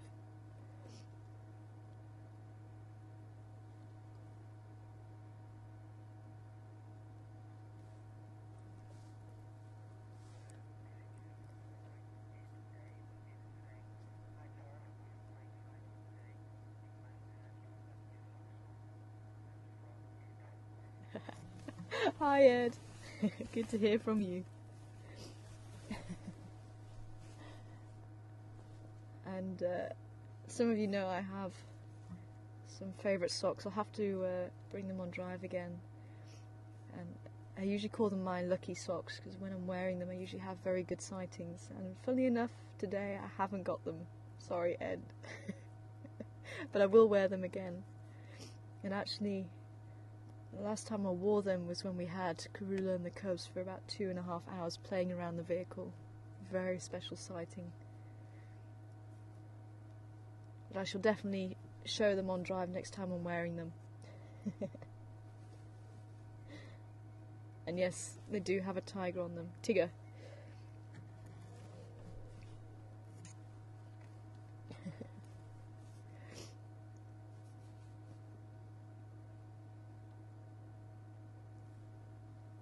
So the sun has sunk below the horizon now. I think we'll give these ladies just a few more minutes. Let's say they may or may not get up in the next few minutes.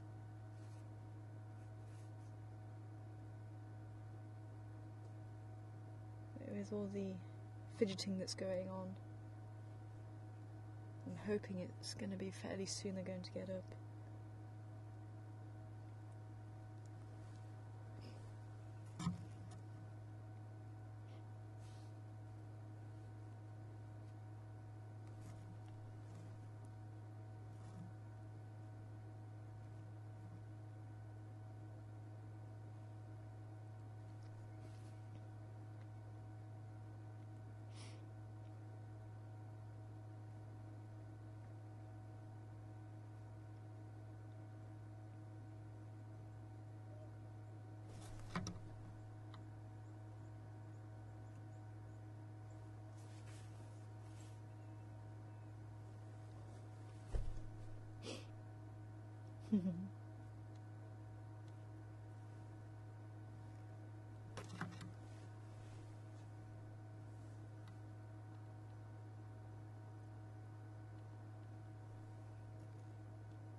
Let's see if I can just pull forward just a little bit more now. I might be able to see that female a little bit better.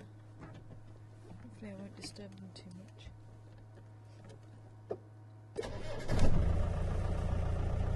Not even a flinch.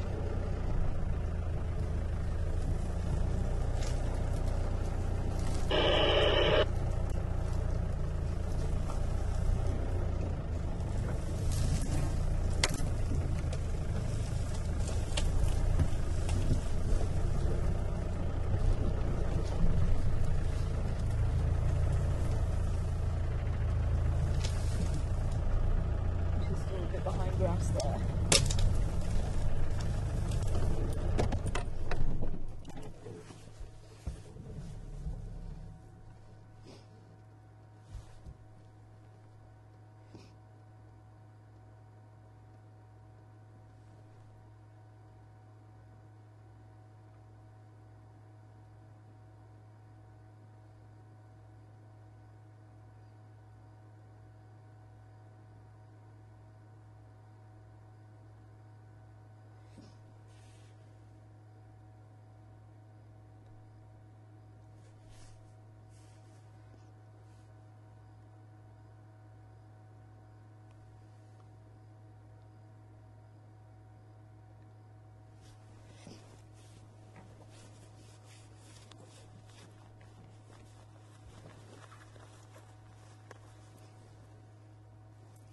even at this age, they're going to be playing and practicing those skills.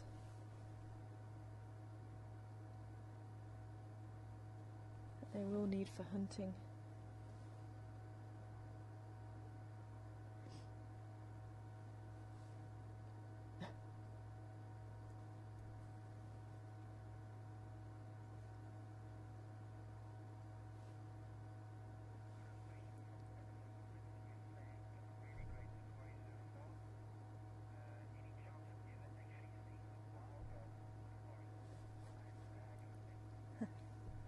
Good afternoon, Mitzi. Welcome on board. I'm wondering if there's any opportunity to see wild dog. And we do have wild dog. It's very hit and miss when they'll be around, as most animals, but they have quite large home ranges. And we do have... excuse me. We do have 2 packs that can come through, a possible third can come through here. But they can range over 24,000 hectares, sometimes much further afield. And quite interestingly, they've actually found that the dogs that they see at Orpen Gate, which is quite away from here, are the same pack as we find here. So they do know they travel quite great distances. So, with there not being too many dogs in the area, as I say, you can have a very lucky streak where they'll be here for 3 or 4 days, and then sometimes they might just come in and leave for a day.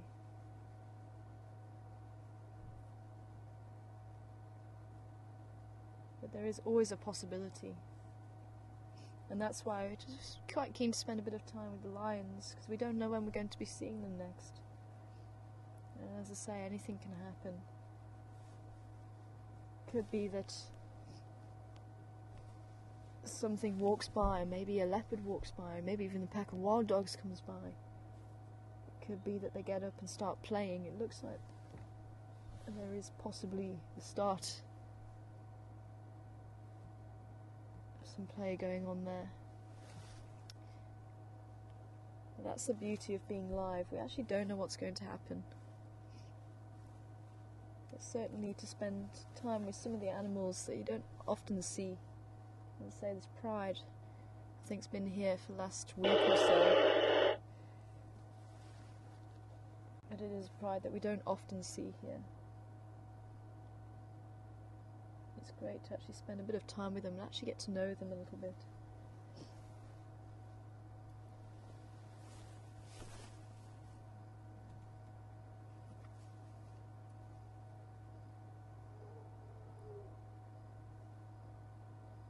I just heard our elephant again. Somewhere further to the north of us.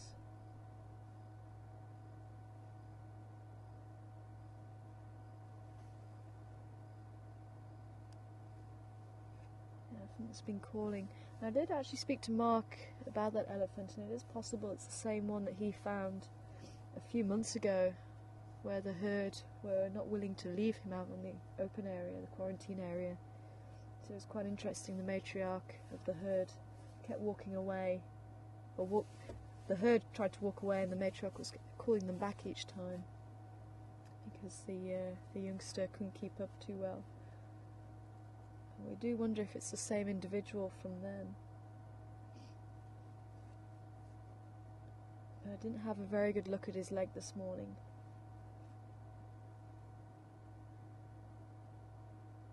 Well, unfortunately, looks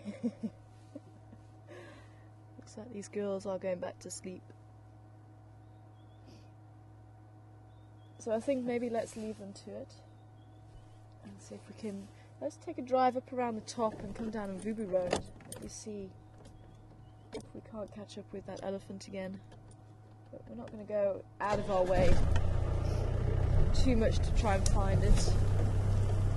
If we bump into him, maybe have a look.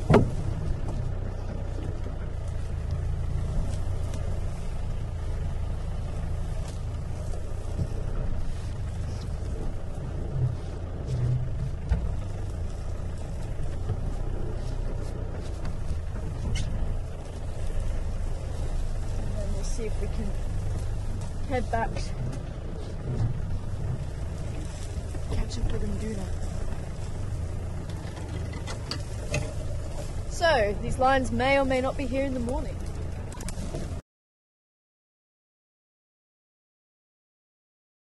We may sleep for another couple of hours. Let's say, let's get up.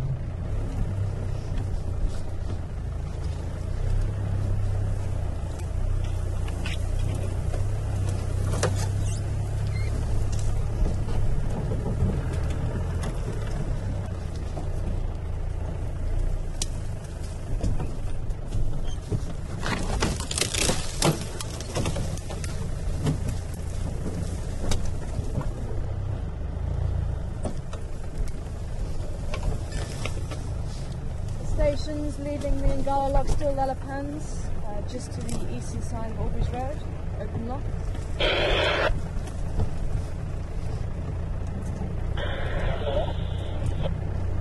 Standing by.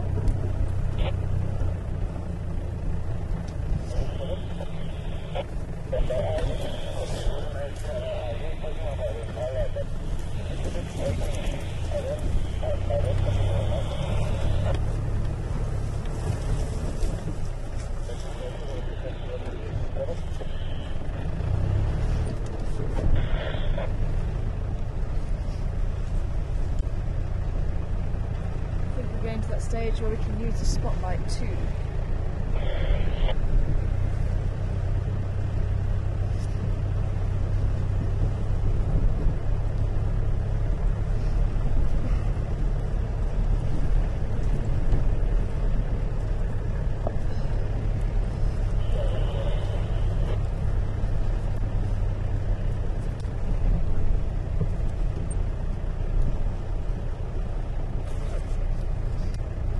Standing by.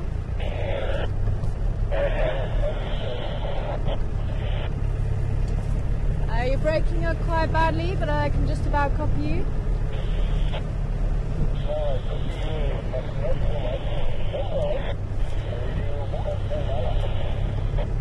Affirmative. They're Lalapans, just the eastern side of Aubrey's Road, where they were this morning, just a bit further into the Shlatin.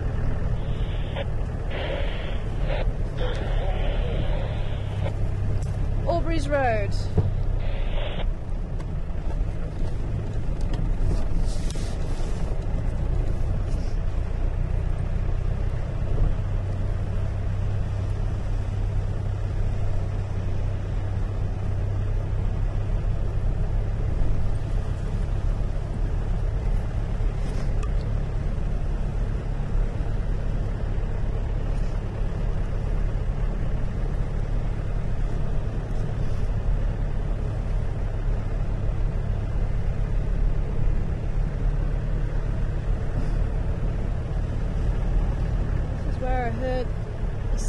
From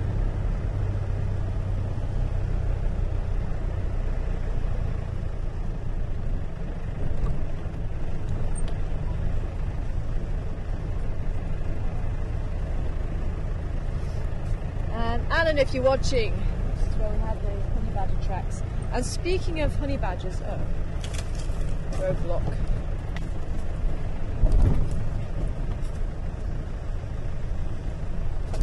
Speaking of honey badgers, one of the stories I was going to tell you. Some of you know I went down to the city, Joburg, but for the first week I actually went on a busman's holiday and went to the bush, just a little bit further north from here.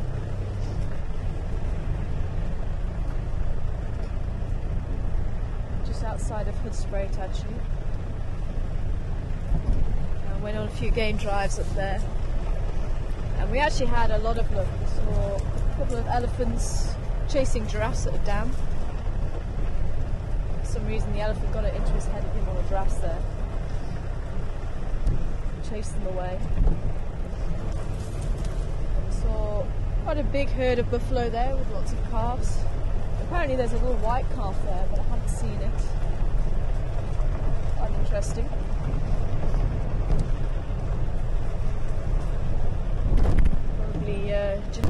Probably genetic mutation.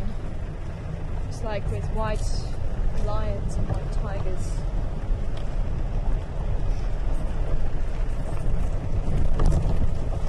We also had a cheetah, which was very, very nice. Sitting out in the open. Huge cheetah, actually, probably one of the largest cheetahs I've seen.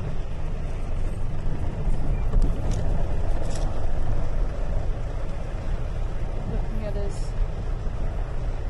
almost down his nose at us, to say, well, have you finished taking your pictures? Have you got my best side? One of the best sightings that we did have, one animal that my friends haven't seen before, and it was actually 2 honey badgers. One ran across the road just in front of us, and just as I shouted, "Oh, honey badger!" it had gone. Actually, let's see how the road is down here.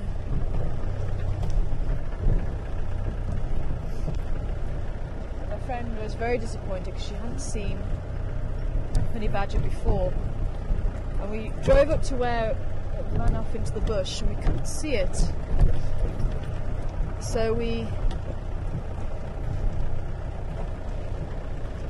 thought, well, let's carry on driving a little bit, and something said to me, no, just keep a look behind. And I turned around, and sure enough, when I turned around, there was a honey badger exactly where the other one had run across the road. So it looked like there was actually a second one following the other one, and it stopped and stood and looked at us and sniffed us. She sniffed the air, and we managed to get a beautiful sighting of it. But unfortunately, I didn't get a picture of it.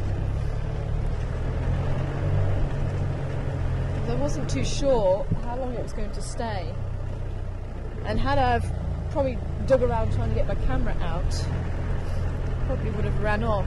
But my friend managed to get a video of it, which she was very happy about.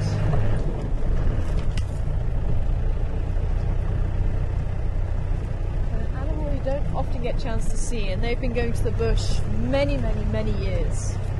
And that was the first time she'd seen a honey badger.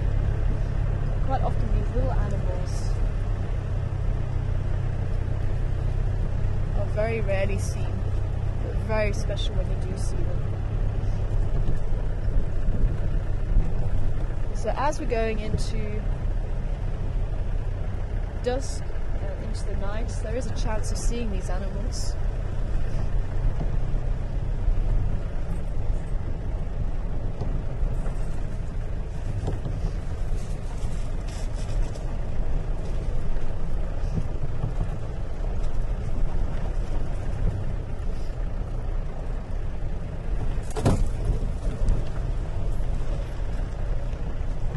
Hi Susie, good to hear from you. Susan, good to hear from you, Susan. I hope you're well. And thanks for the welcome back as well.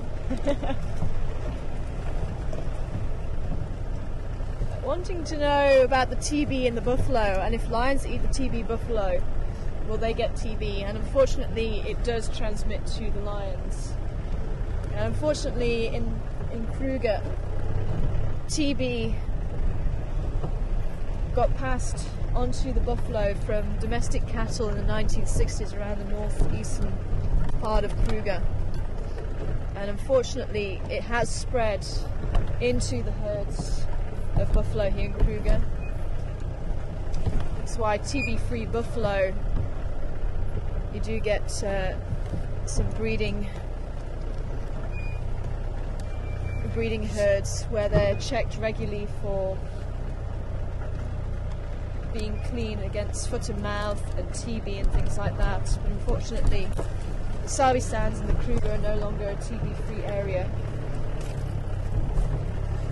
And unfortunately, the lions, many of the prides do have TB. Oh, hello. Hello, Gunda.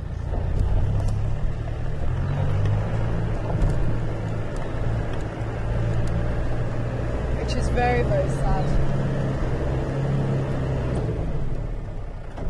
very quick disease.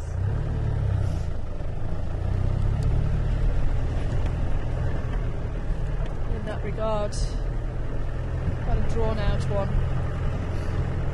And apparently hyenas can catch it too. Some of the other hoofed mammals.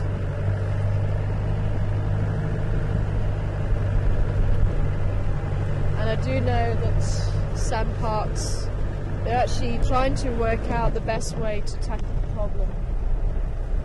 And that's why they are studying some of the prides and some of the herds. And you will occasionally see buffalo with a collar around one of the buffalo, usually a cow. And some of the lions, some of the females may have collars, which are radio tracking collars, so that the researchers can hear a bushman. Dip, dip, dip, dip, dip, dip, dip. Tiny little primate, but the eyes will shine back bright orange, huge, huge eyes. As it jumped away.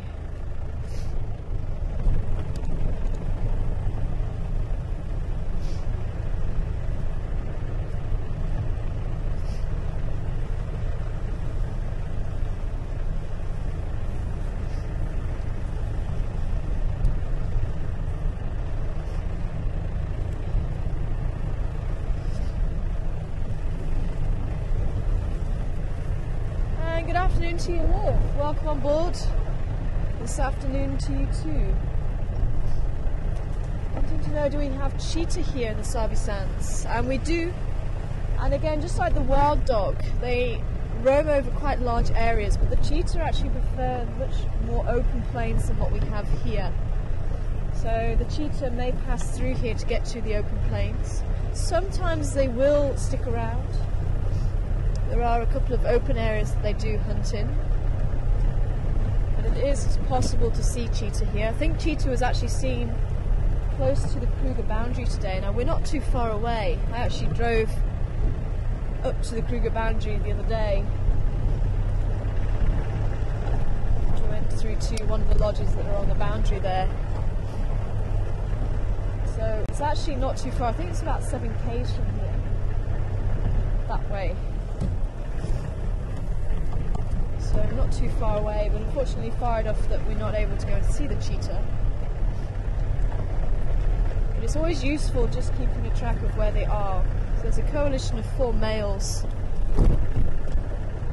in the area, and they've been known to bring down huge animals like water buck, which for a single cheetah is extremely difficult for them to do. But 4 males, they work together, pull down these bigger animals.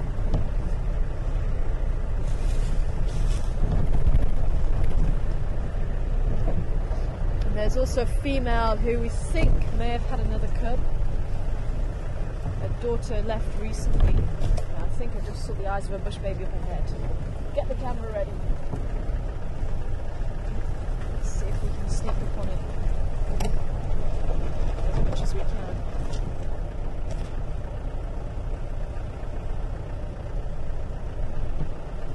It was in this tree. Ah, there.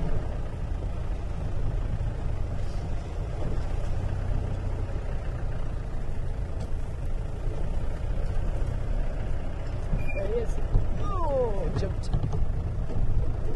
Quick. Very quick. You see him just in the middle of the spotlight. You might just be able to see the tail. There he is, in the screen. There we go. That's good. Bush baby, otherwise known as a gallego. Or gallego, depends on how you want to say it. It's tiny.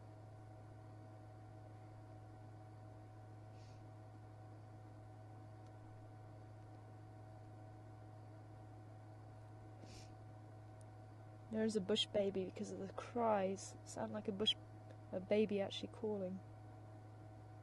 Very loud. And in one of their favourite trees, the acacia trees, you can see all the thorns there.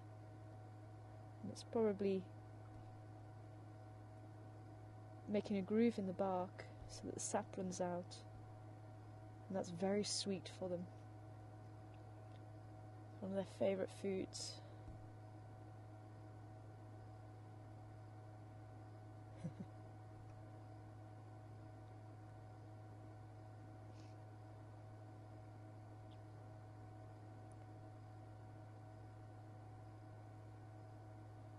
See the long tail for balancing.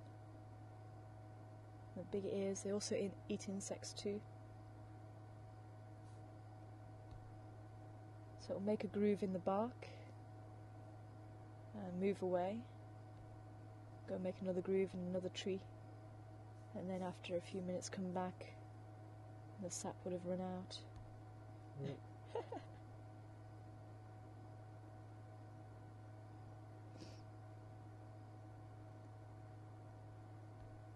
But if you're thinking these will make good pets, think again. Apart from the noise, they urinate on their hands and feet to mark the territory.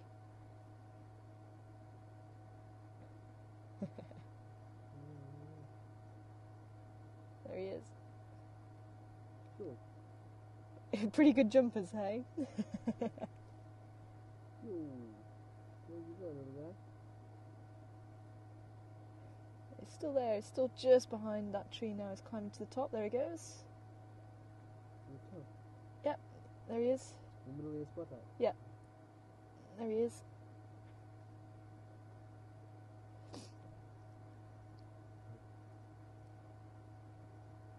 Oh man. Hiding.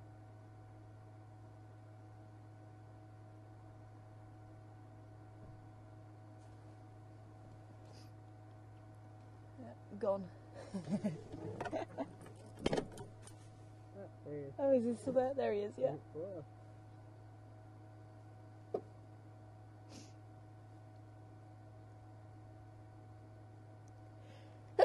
Ooh, excuse me. Come on, come and jump up here. I can see you again. You got him. Nope. I was hoping he was going to jump up here.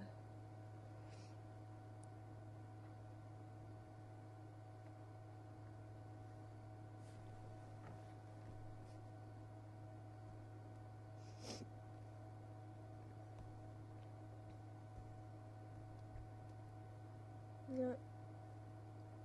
Oh, there he is.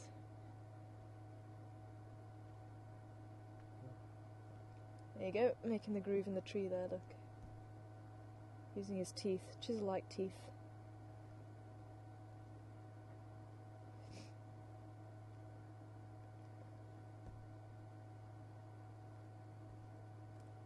Sure. Oh, there's two. There's another one going up there now.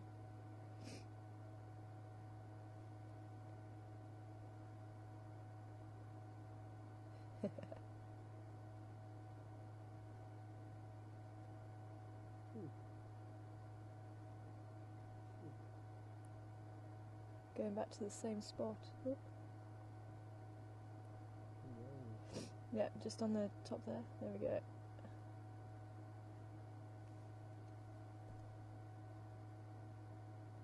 That's probably a pair. They can live in little families too.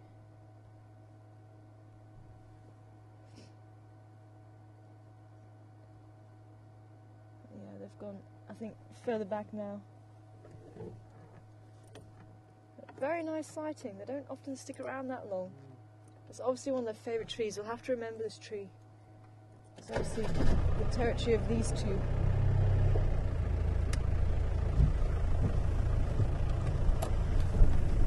Very nice too.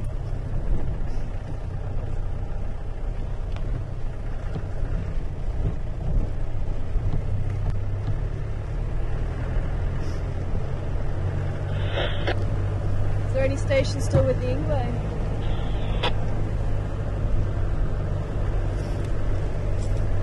A bush baby or lesser Galego.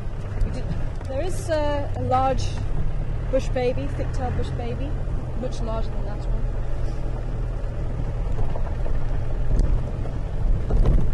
This one's probably about body size, about that big.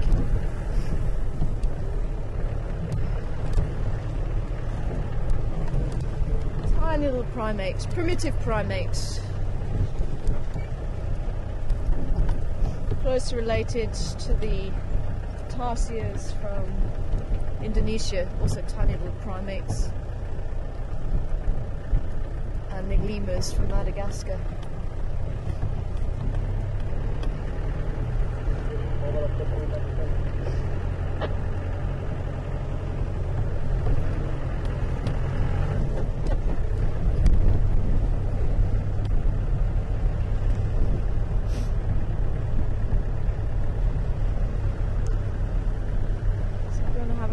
Check in on Induna, see how he's doing. I would also like to have a quick run around quarantine again, just in case Karuna is out and about there. But I do wonder if she's also around here.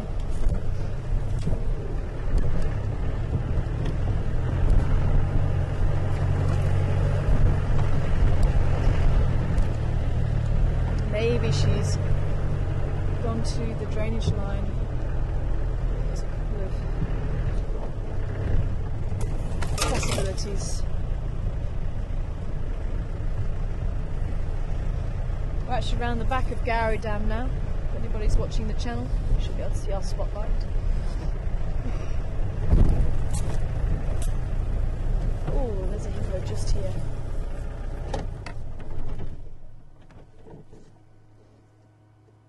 Just hiding there. Is there any station still with the Ingwe?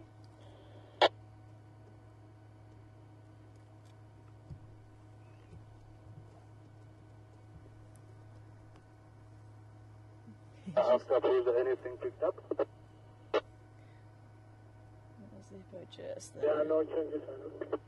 Okay, copy, thank you. I just want to famba for the Ingwe from Gary to Katlan, Gary Katlan.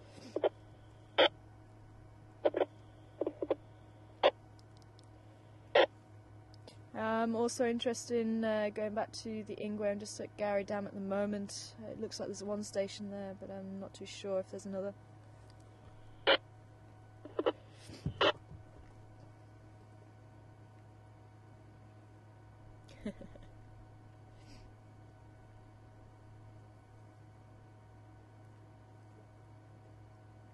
I'm just trying not to shine in his eyes, because just like humans, it's going to be very uncomfortable for them. I'm just trying to bounce the light off the vegetation there. It's amazing how relaxed these hippos are being. I'm absolutely astounded.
Okay, I'm not going to overstay our welcome. Let's just keep looking up at us. And over to it. Something to sneak by. Hopefully, we'll stay put, and next time we encounter the hippos, they'll remain calm. Yeah. Still where we left her, which is awesome.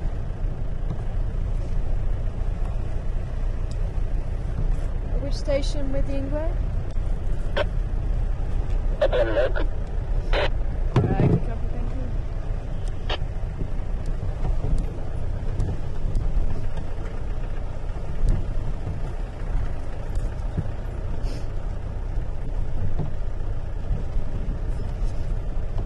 I'd say most of the hippo, in fact nearly all the hippo that I've ever encountered, even at night or during the day, there's always this huge rush to get back to the safety of the water. It's quite interesting how their behaviour. Even from last year, I don't remember the hippos being that relaxed last year. It must just be maybe they feel safer with the amount of them around.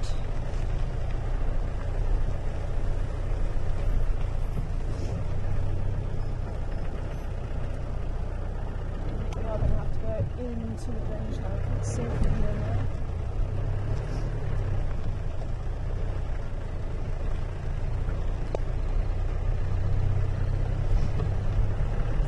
From the other side, I think it's easier.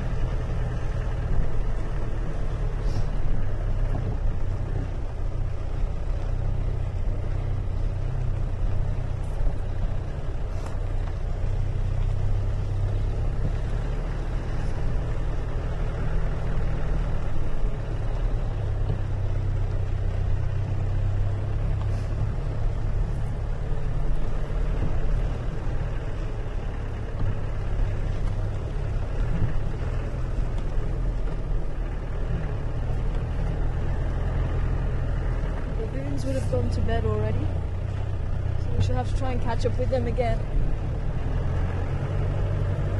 another day.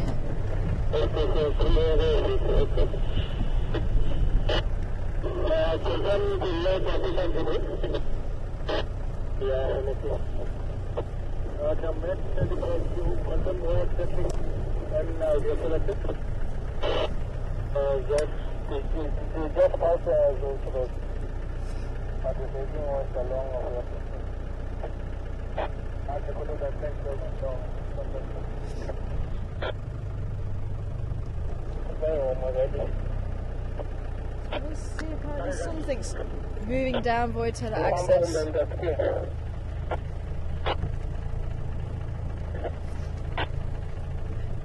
Texan, come in.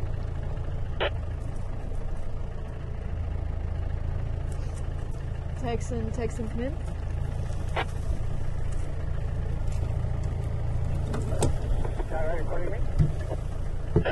Affirmative. What's moving down Voitella access? Wasn't where I was going yet. I'm on my way there. I'm just trying to touch. Copy. Confirm what's moving down Voitella.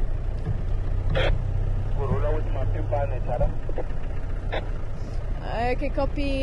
Confirm. Is it one bumping ban? I didn't copy but this Jimmy that spotted with the massive ban going west along the Tela access from Obris Road. The Road Road.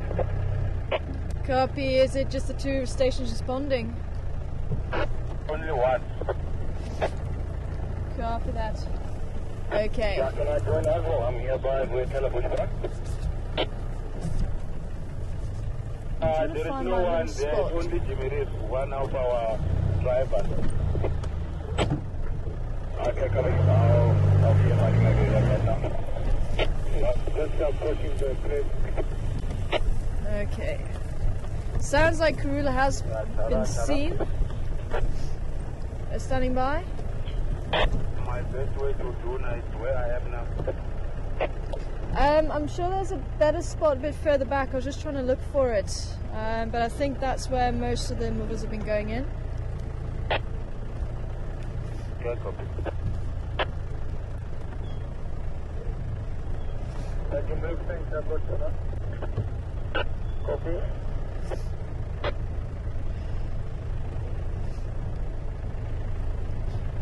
Text and confirm how many man pin pans with her.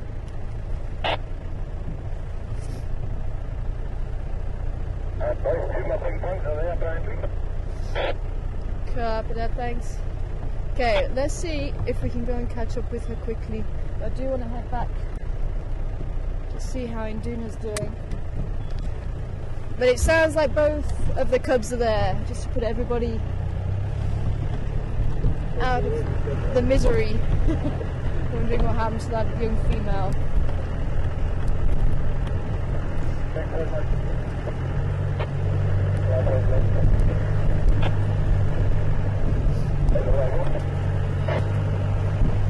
Okay, let's go and see.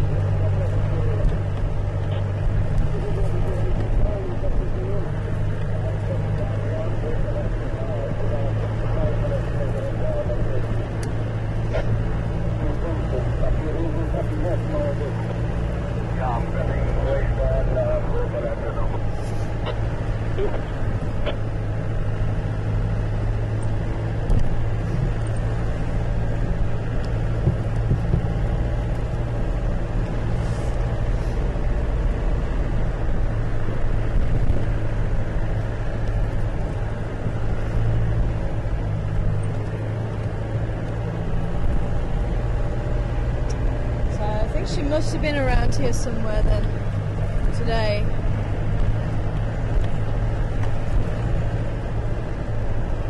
And just in case anybody just missed that, Karula has got both cubs with her.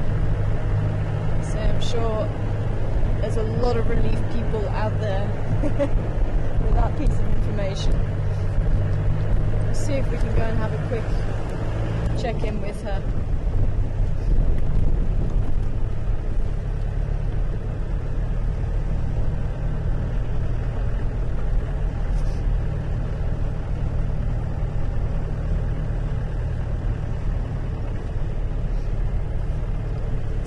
Text a bit. Can I go on standby or approach that lock? I'm just on quarantine at the moment. Yeah, it's 2 over now, but she's heading west along the river.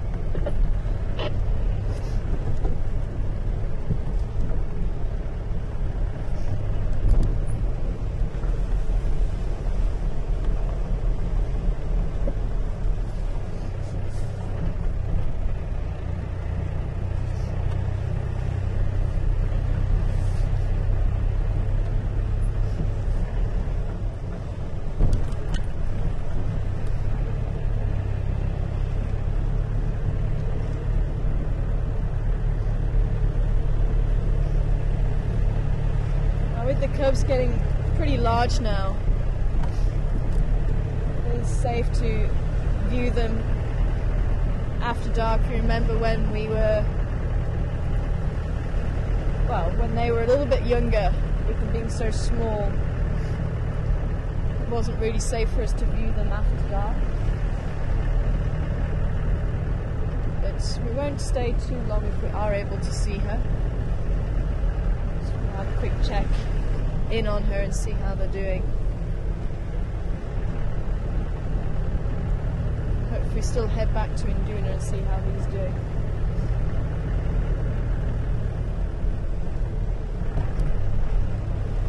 Sounds like he's still there at the moment.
We'll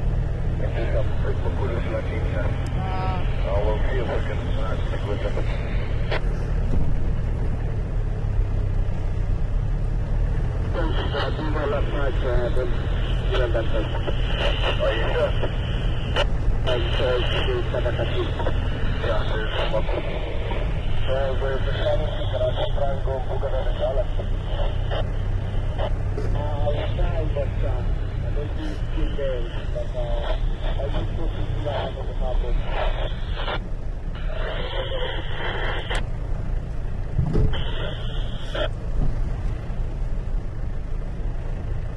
I confirm if you still got visual.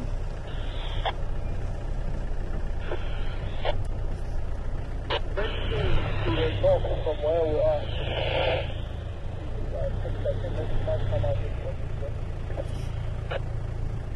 Copy that. Confirms it's still a 2-station lock. Yeah, well, it's Leopard here, that's moving on. Okay, copy. Thank you.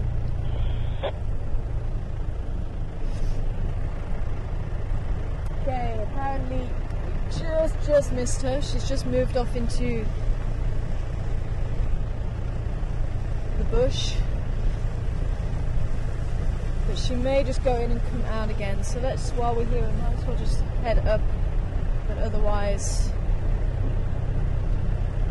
I don't think we're going to be able to follow. They said that she's gone into very thick bush. Just while we're here. But it is great news. Both cubs are well.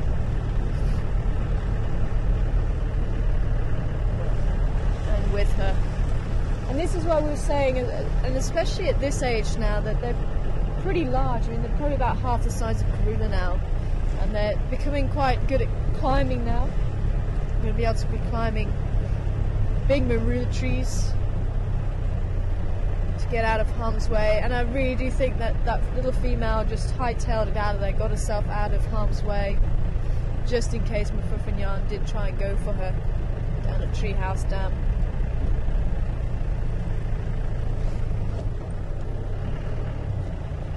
And this is all part of the drama of life for these leopards. It's not an easy one for them. It is all about survival, and it just goes to show how treacherous life for a cub can actually be, and even for an adult leopard. But an adult leopard still has size on its side, whereas the cubs need the protection of the mother, but the mother will leave them behind to go and hunt. So for a lot of their life they are still going to be fending for themselves and learning themselves what to do if there's any danger. This is where they went in apparently. We're actually very close to Aldridge Road. On the southern side. Now the lions are on the northern side, so there's still quite a distance between where Karula is and the lions are.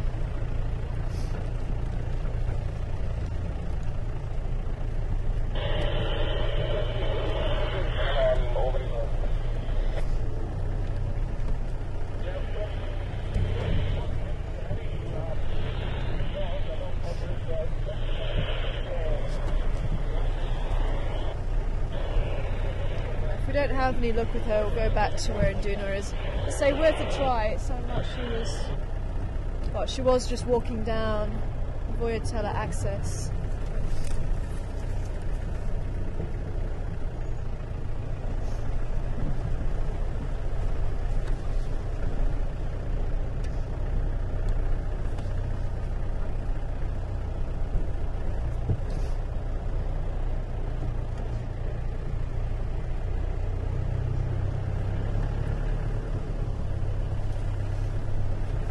She might just pop out somewhere around here.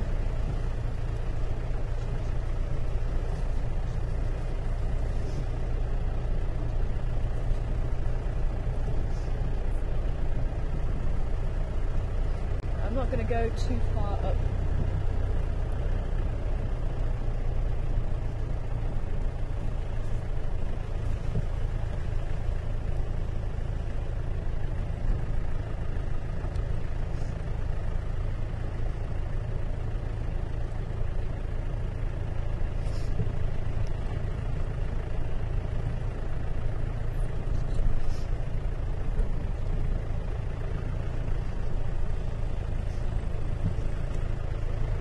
really do with those lions calling right now, so at least Karuna knows where they are.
Sorry? I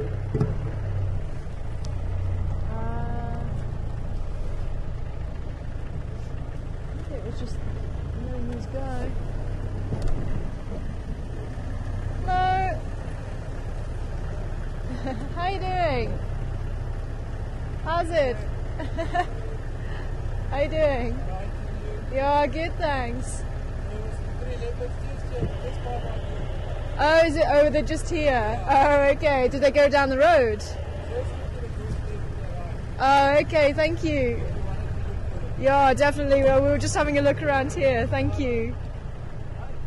Thank you. Yeah, it sounds like she just popped out here.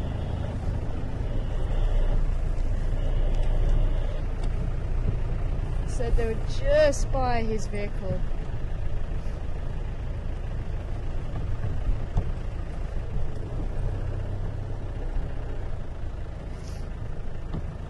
That's good. We wanted to keep going this way, just to make sure she won't bump into those lions. Lions can cause problems for leopards.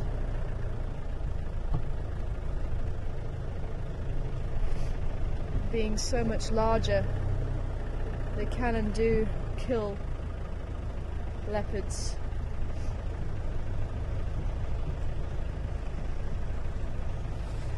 Okay, I'll just go a bit further up and turn around again, and maybe they'll just pop back out onto the road again.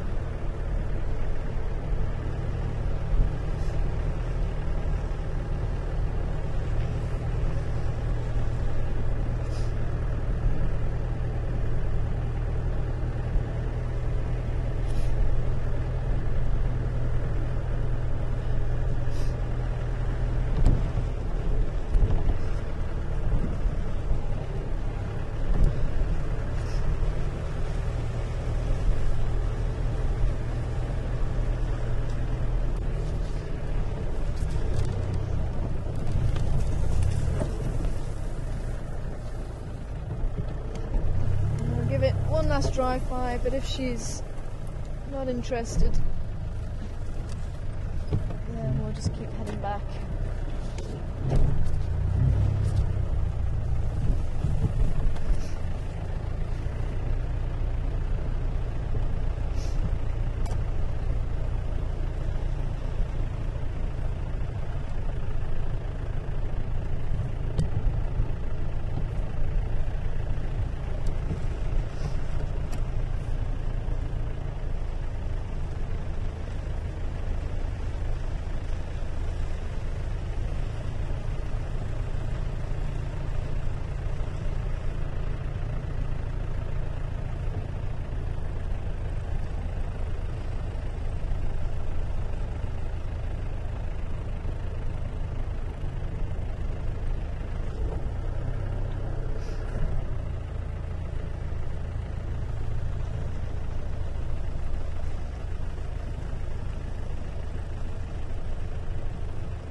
she's wanting her privacy this time.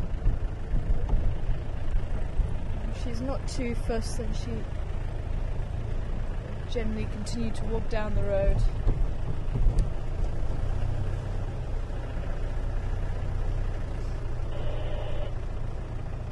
So let's leave her to it.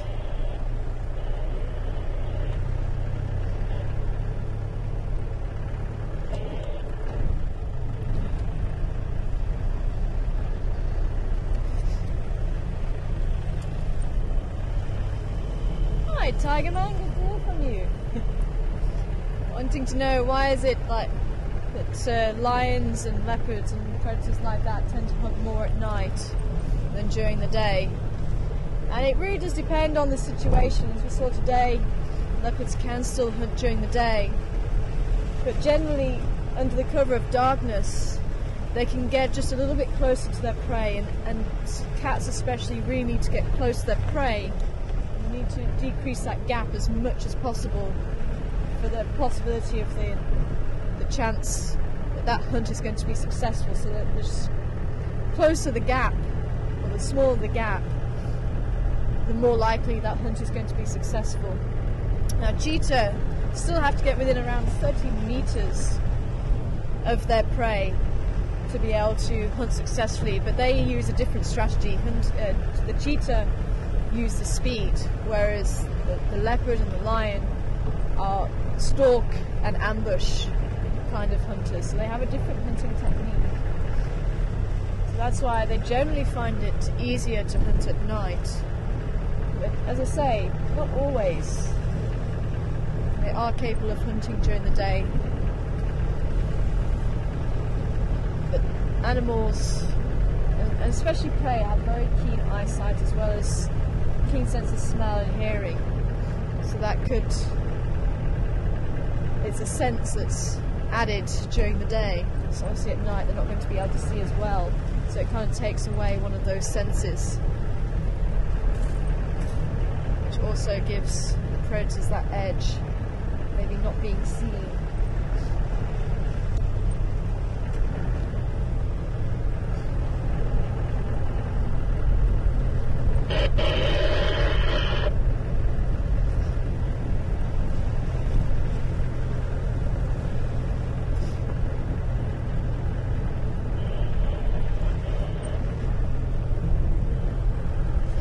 Hi David, good evening to you.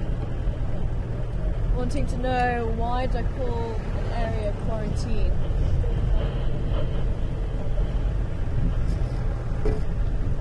And quarantine is this big open area which we're just about to drive onto. And this is where animals would have been held when they may have been introduced. So before the 1950s, I think it was around 1958, all the fences came down in the Sabi Sands. Before then, they were all small farm holdings. Some may have been game reserves, some may have been cattle farms, but they were all a separate entity. So they may have stocked their game farm with maybe, say, impala or maybe rhino or something like that if the animals weren't already there.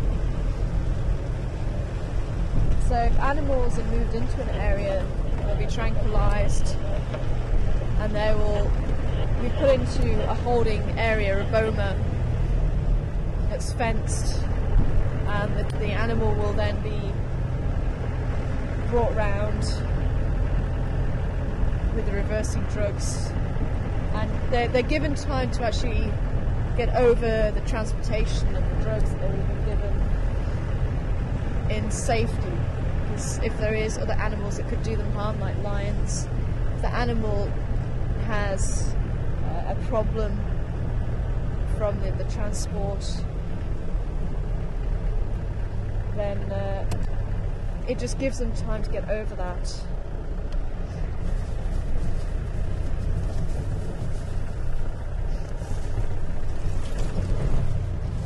And gives them a chance to get over that in safety. So that's why it's called the quarantine area.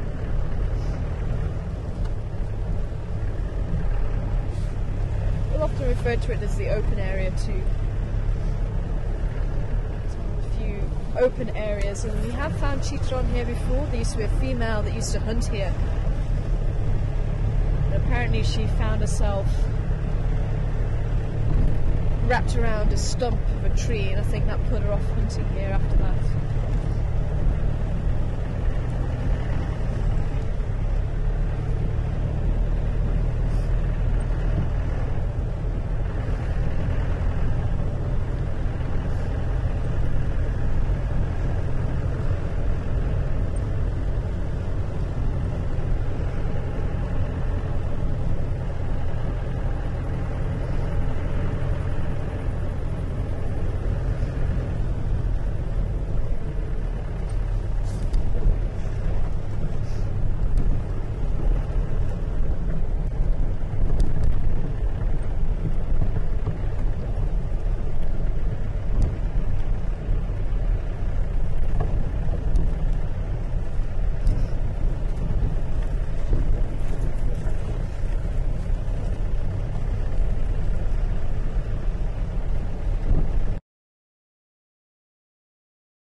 Sorry about that, folks, not too sure what the problem was there. But I'm going to try and quickly head down towards the dune. Hopefully we won't go too far over time.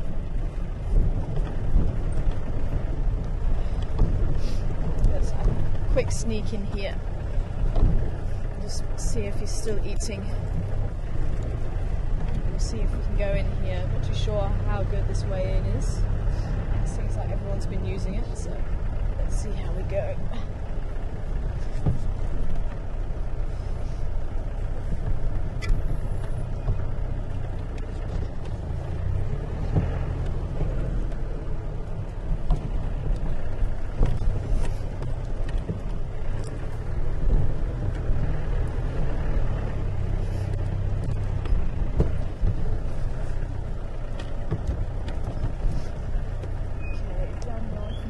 Spotlight for me. Cheers. If you're able just to shine it over the bonnet for me so I can see where we're going. Perfect. That's good.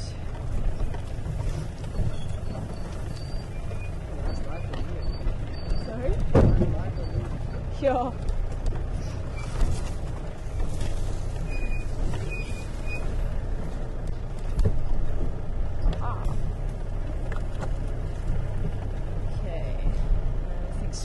To the right, see if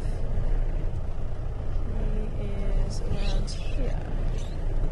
Is that in there?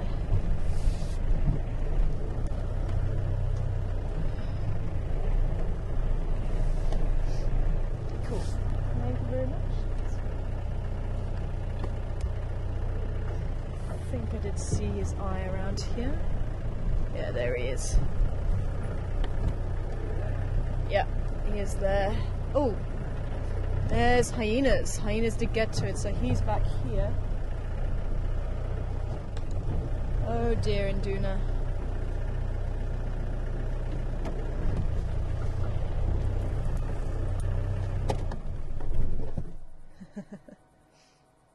And actually, I think that's our two notched female. She's got two notches in her right ear and her cub. They were quick on the draw.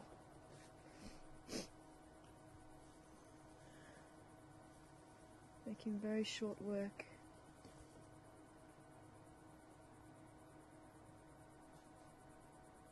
Now you remember we followed this female and this cub from very, very early on. We saw it when it was probably about a month, 2 months old.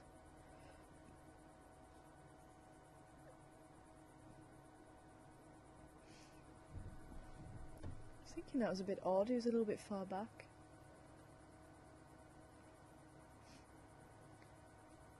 So all his hard-earned food stolen away.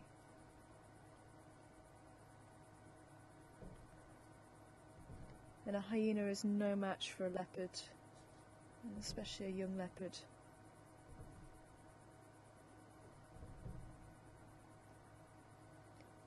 And it is thought that his tail was bitten off by one of the clan members, a little part of his tail, so I think he's even more wary of hyena than maybe his brother. Let's have a quick look. Sorry. Okay.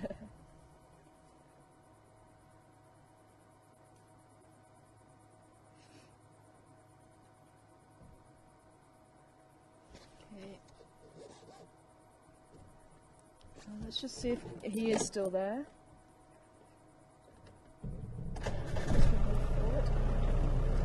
did see him just up here. He was just sitting up here. Are you okay to duck again? I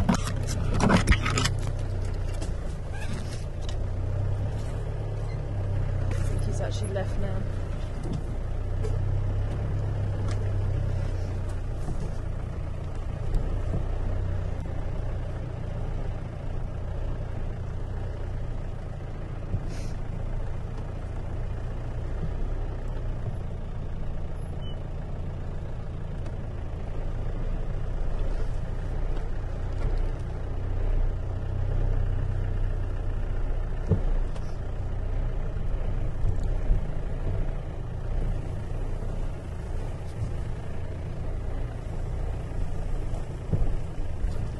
He's gone.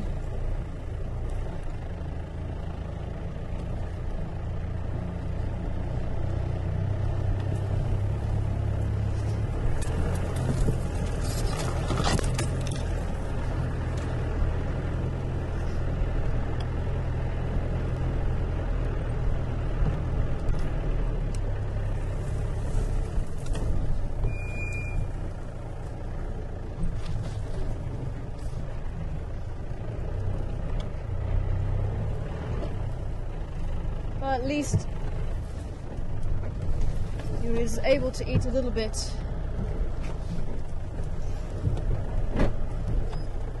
I do wonder, I say, with him just sitting here, I don't think it happened too long ago. The hyenas came in. As I say, unfortunately, the hyenas are slightly larger than in Duna, especially this female. And they've got quite a bite on them as well. Sorry, Daniel, you have to duck again.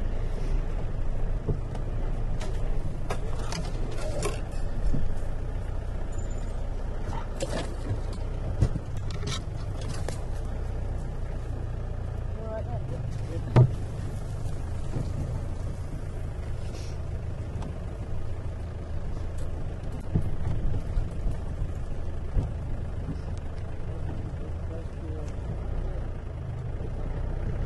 that's when we're just fine.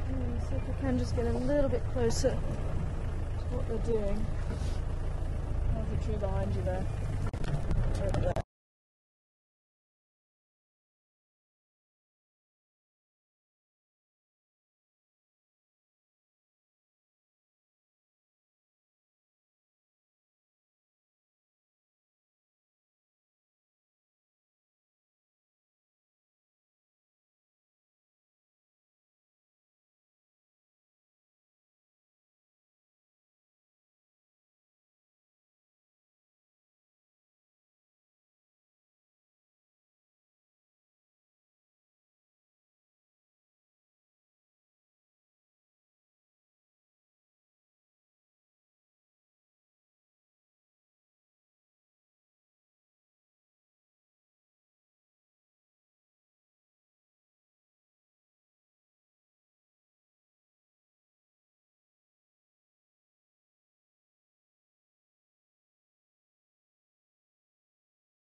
machinery. Welcome back, folks. So we did have a quick look around for Induna, but he has headed off.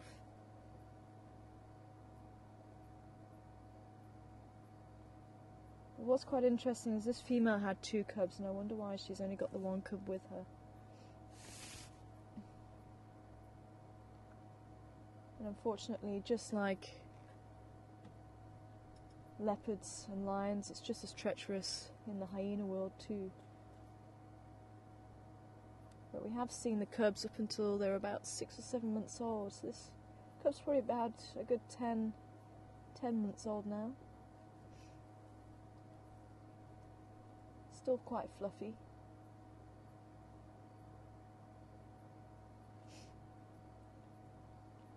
But heading out on forages with its mother now, looking for any opportunity to feed. And they certainly hit the jackpot tonight. And now you can see why it's so important for the leopards, especially where there's a lot of hyena in the area and lion, for them to put the kill into a tree, get it off the ground so the hyenas can't climb the trees.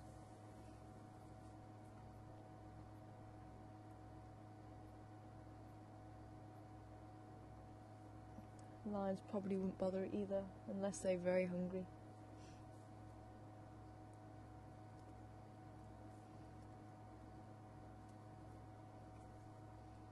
But they have incredibly strong jaws, one of the few animals that are able to bite through large pieces of bone.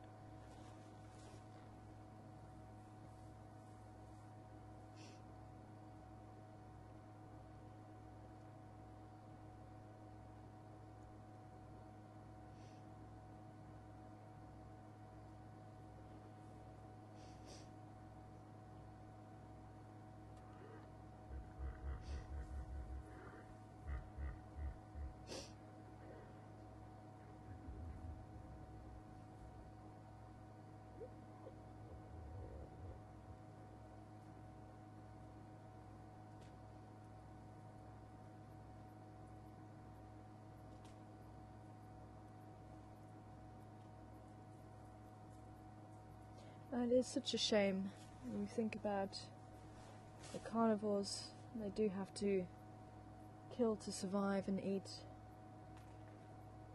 but it is still a loss of life. And this poor young kudu just wasn't quick enough to get out of the grasp of Induna. But it is still possible, and as Penny, if you're watching, thanks Penny for sending through that link. I saw an incredible fight between a leopard and an impala, with the leopard wrapped around the impala's neck, and you actually think that the leopard's got it and there's no way it's going to be able to get away. But the impala kicks and bounces and drags this leopard over quite a few rocks. I'm sure it had a few bruises. But eventually the leopard did let go, so it is still possible if they are strong enough.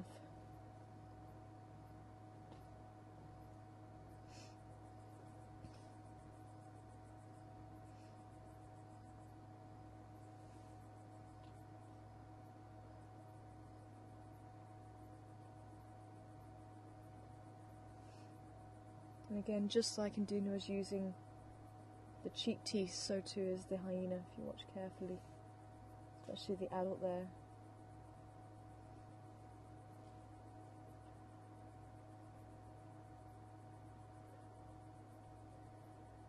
You can see very wary though.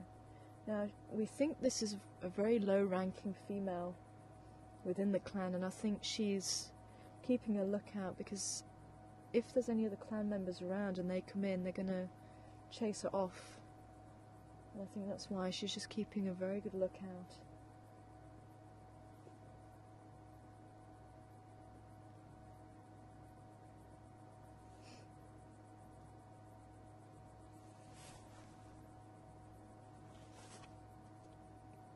That's possibly why she hasn't called the others.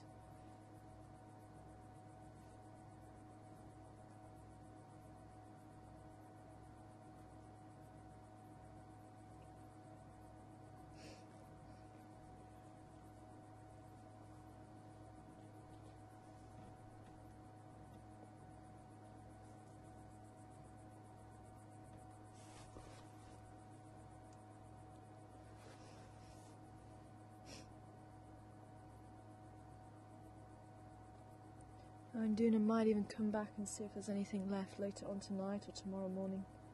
He seems to do that quite a lot, and they've even been seen hanging around kills that lions have made and coming to see if there's any scraps, especially when they were younger.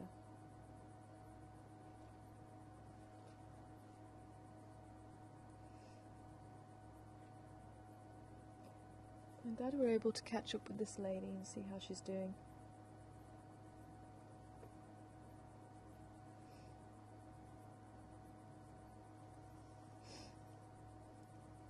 You can see quite clearly those two notches in the top of her right ear now, as she puts up her head.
You see the teat still swollen there in the female. Cub, even at this age, will still be drinking milk. They may drink milk even up to a year and a half old.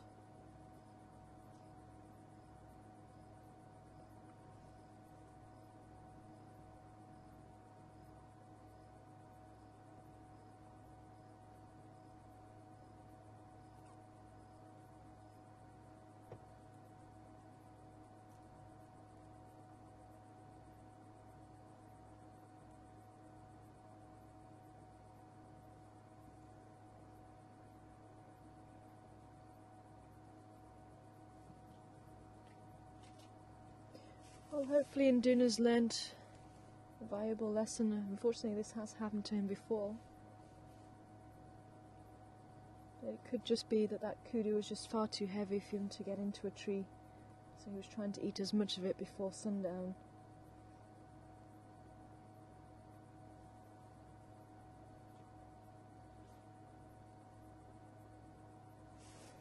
Excuse me.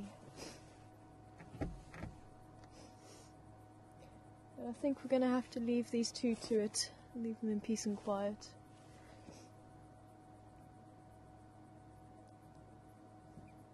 Just in case they also get chased away from their kill.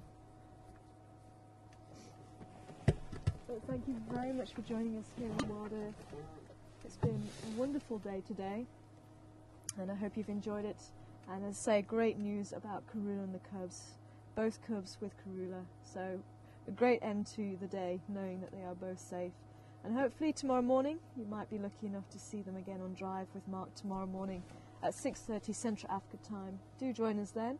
But from myself and the rest of the crew, thank you very much for watching Wild Earth, and we'll see you here again soon. Take care, everybody.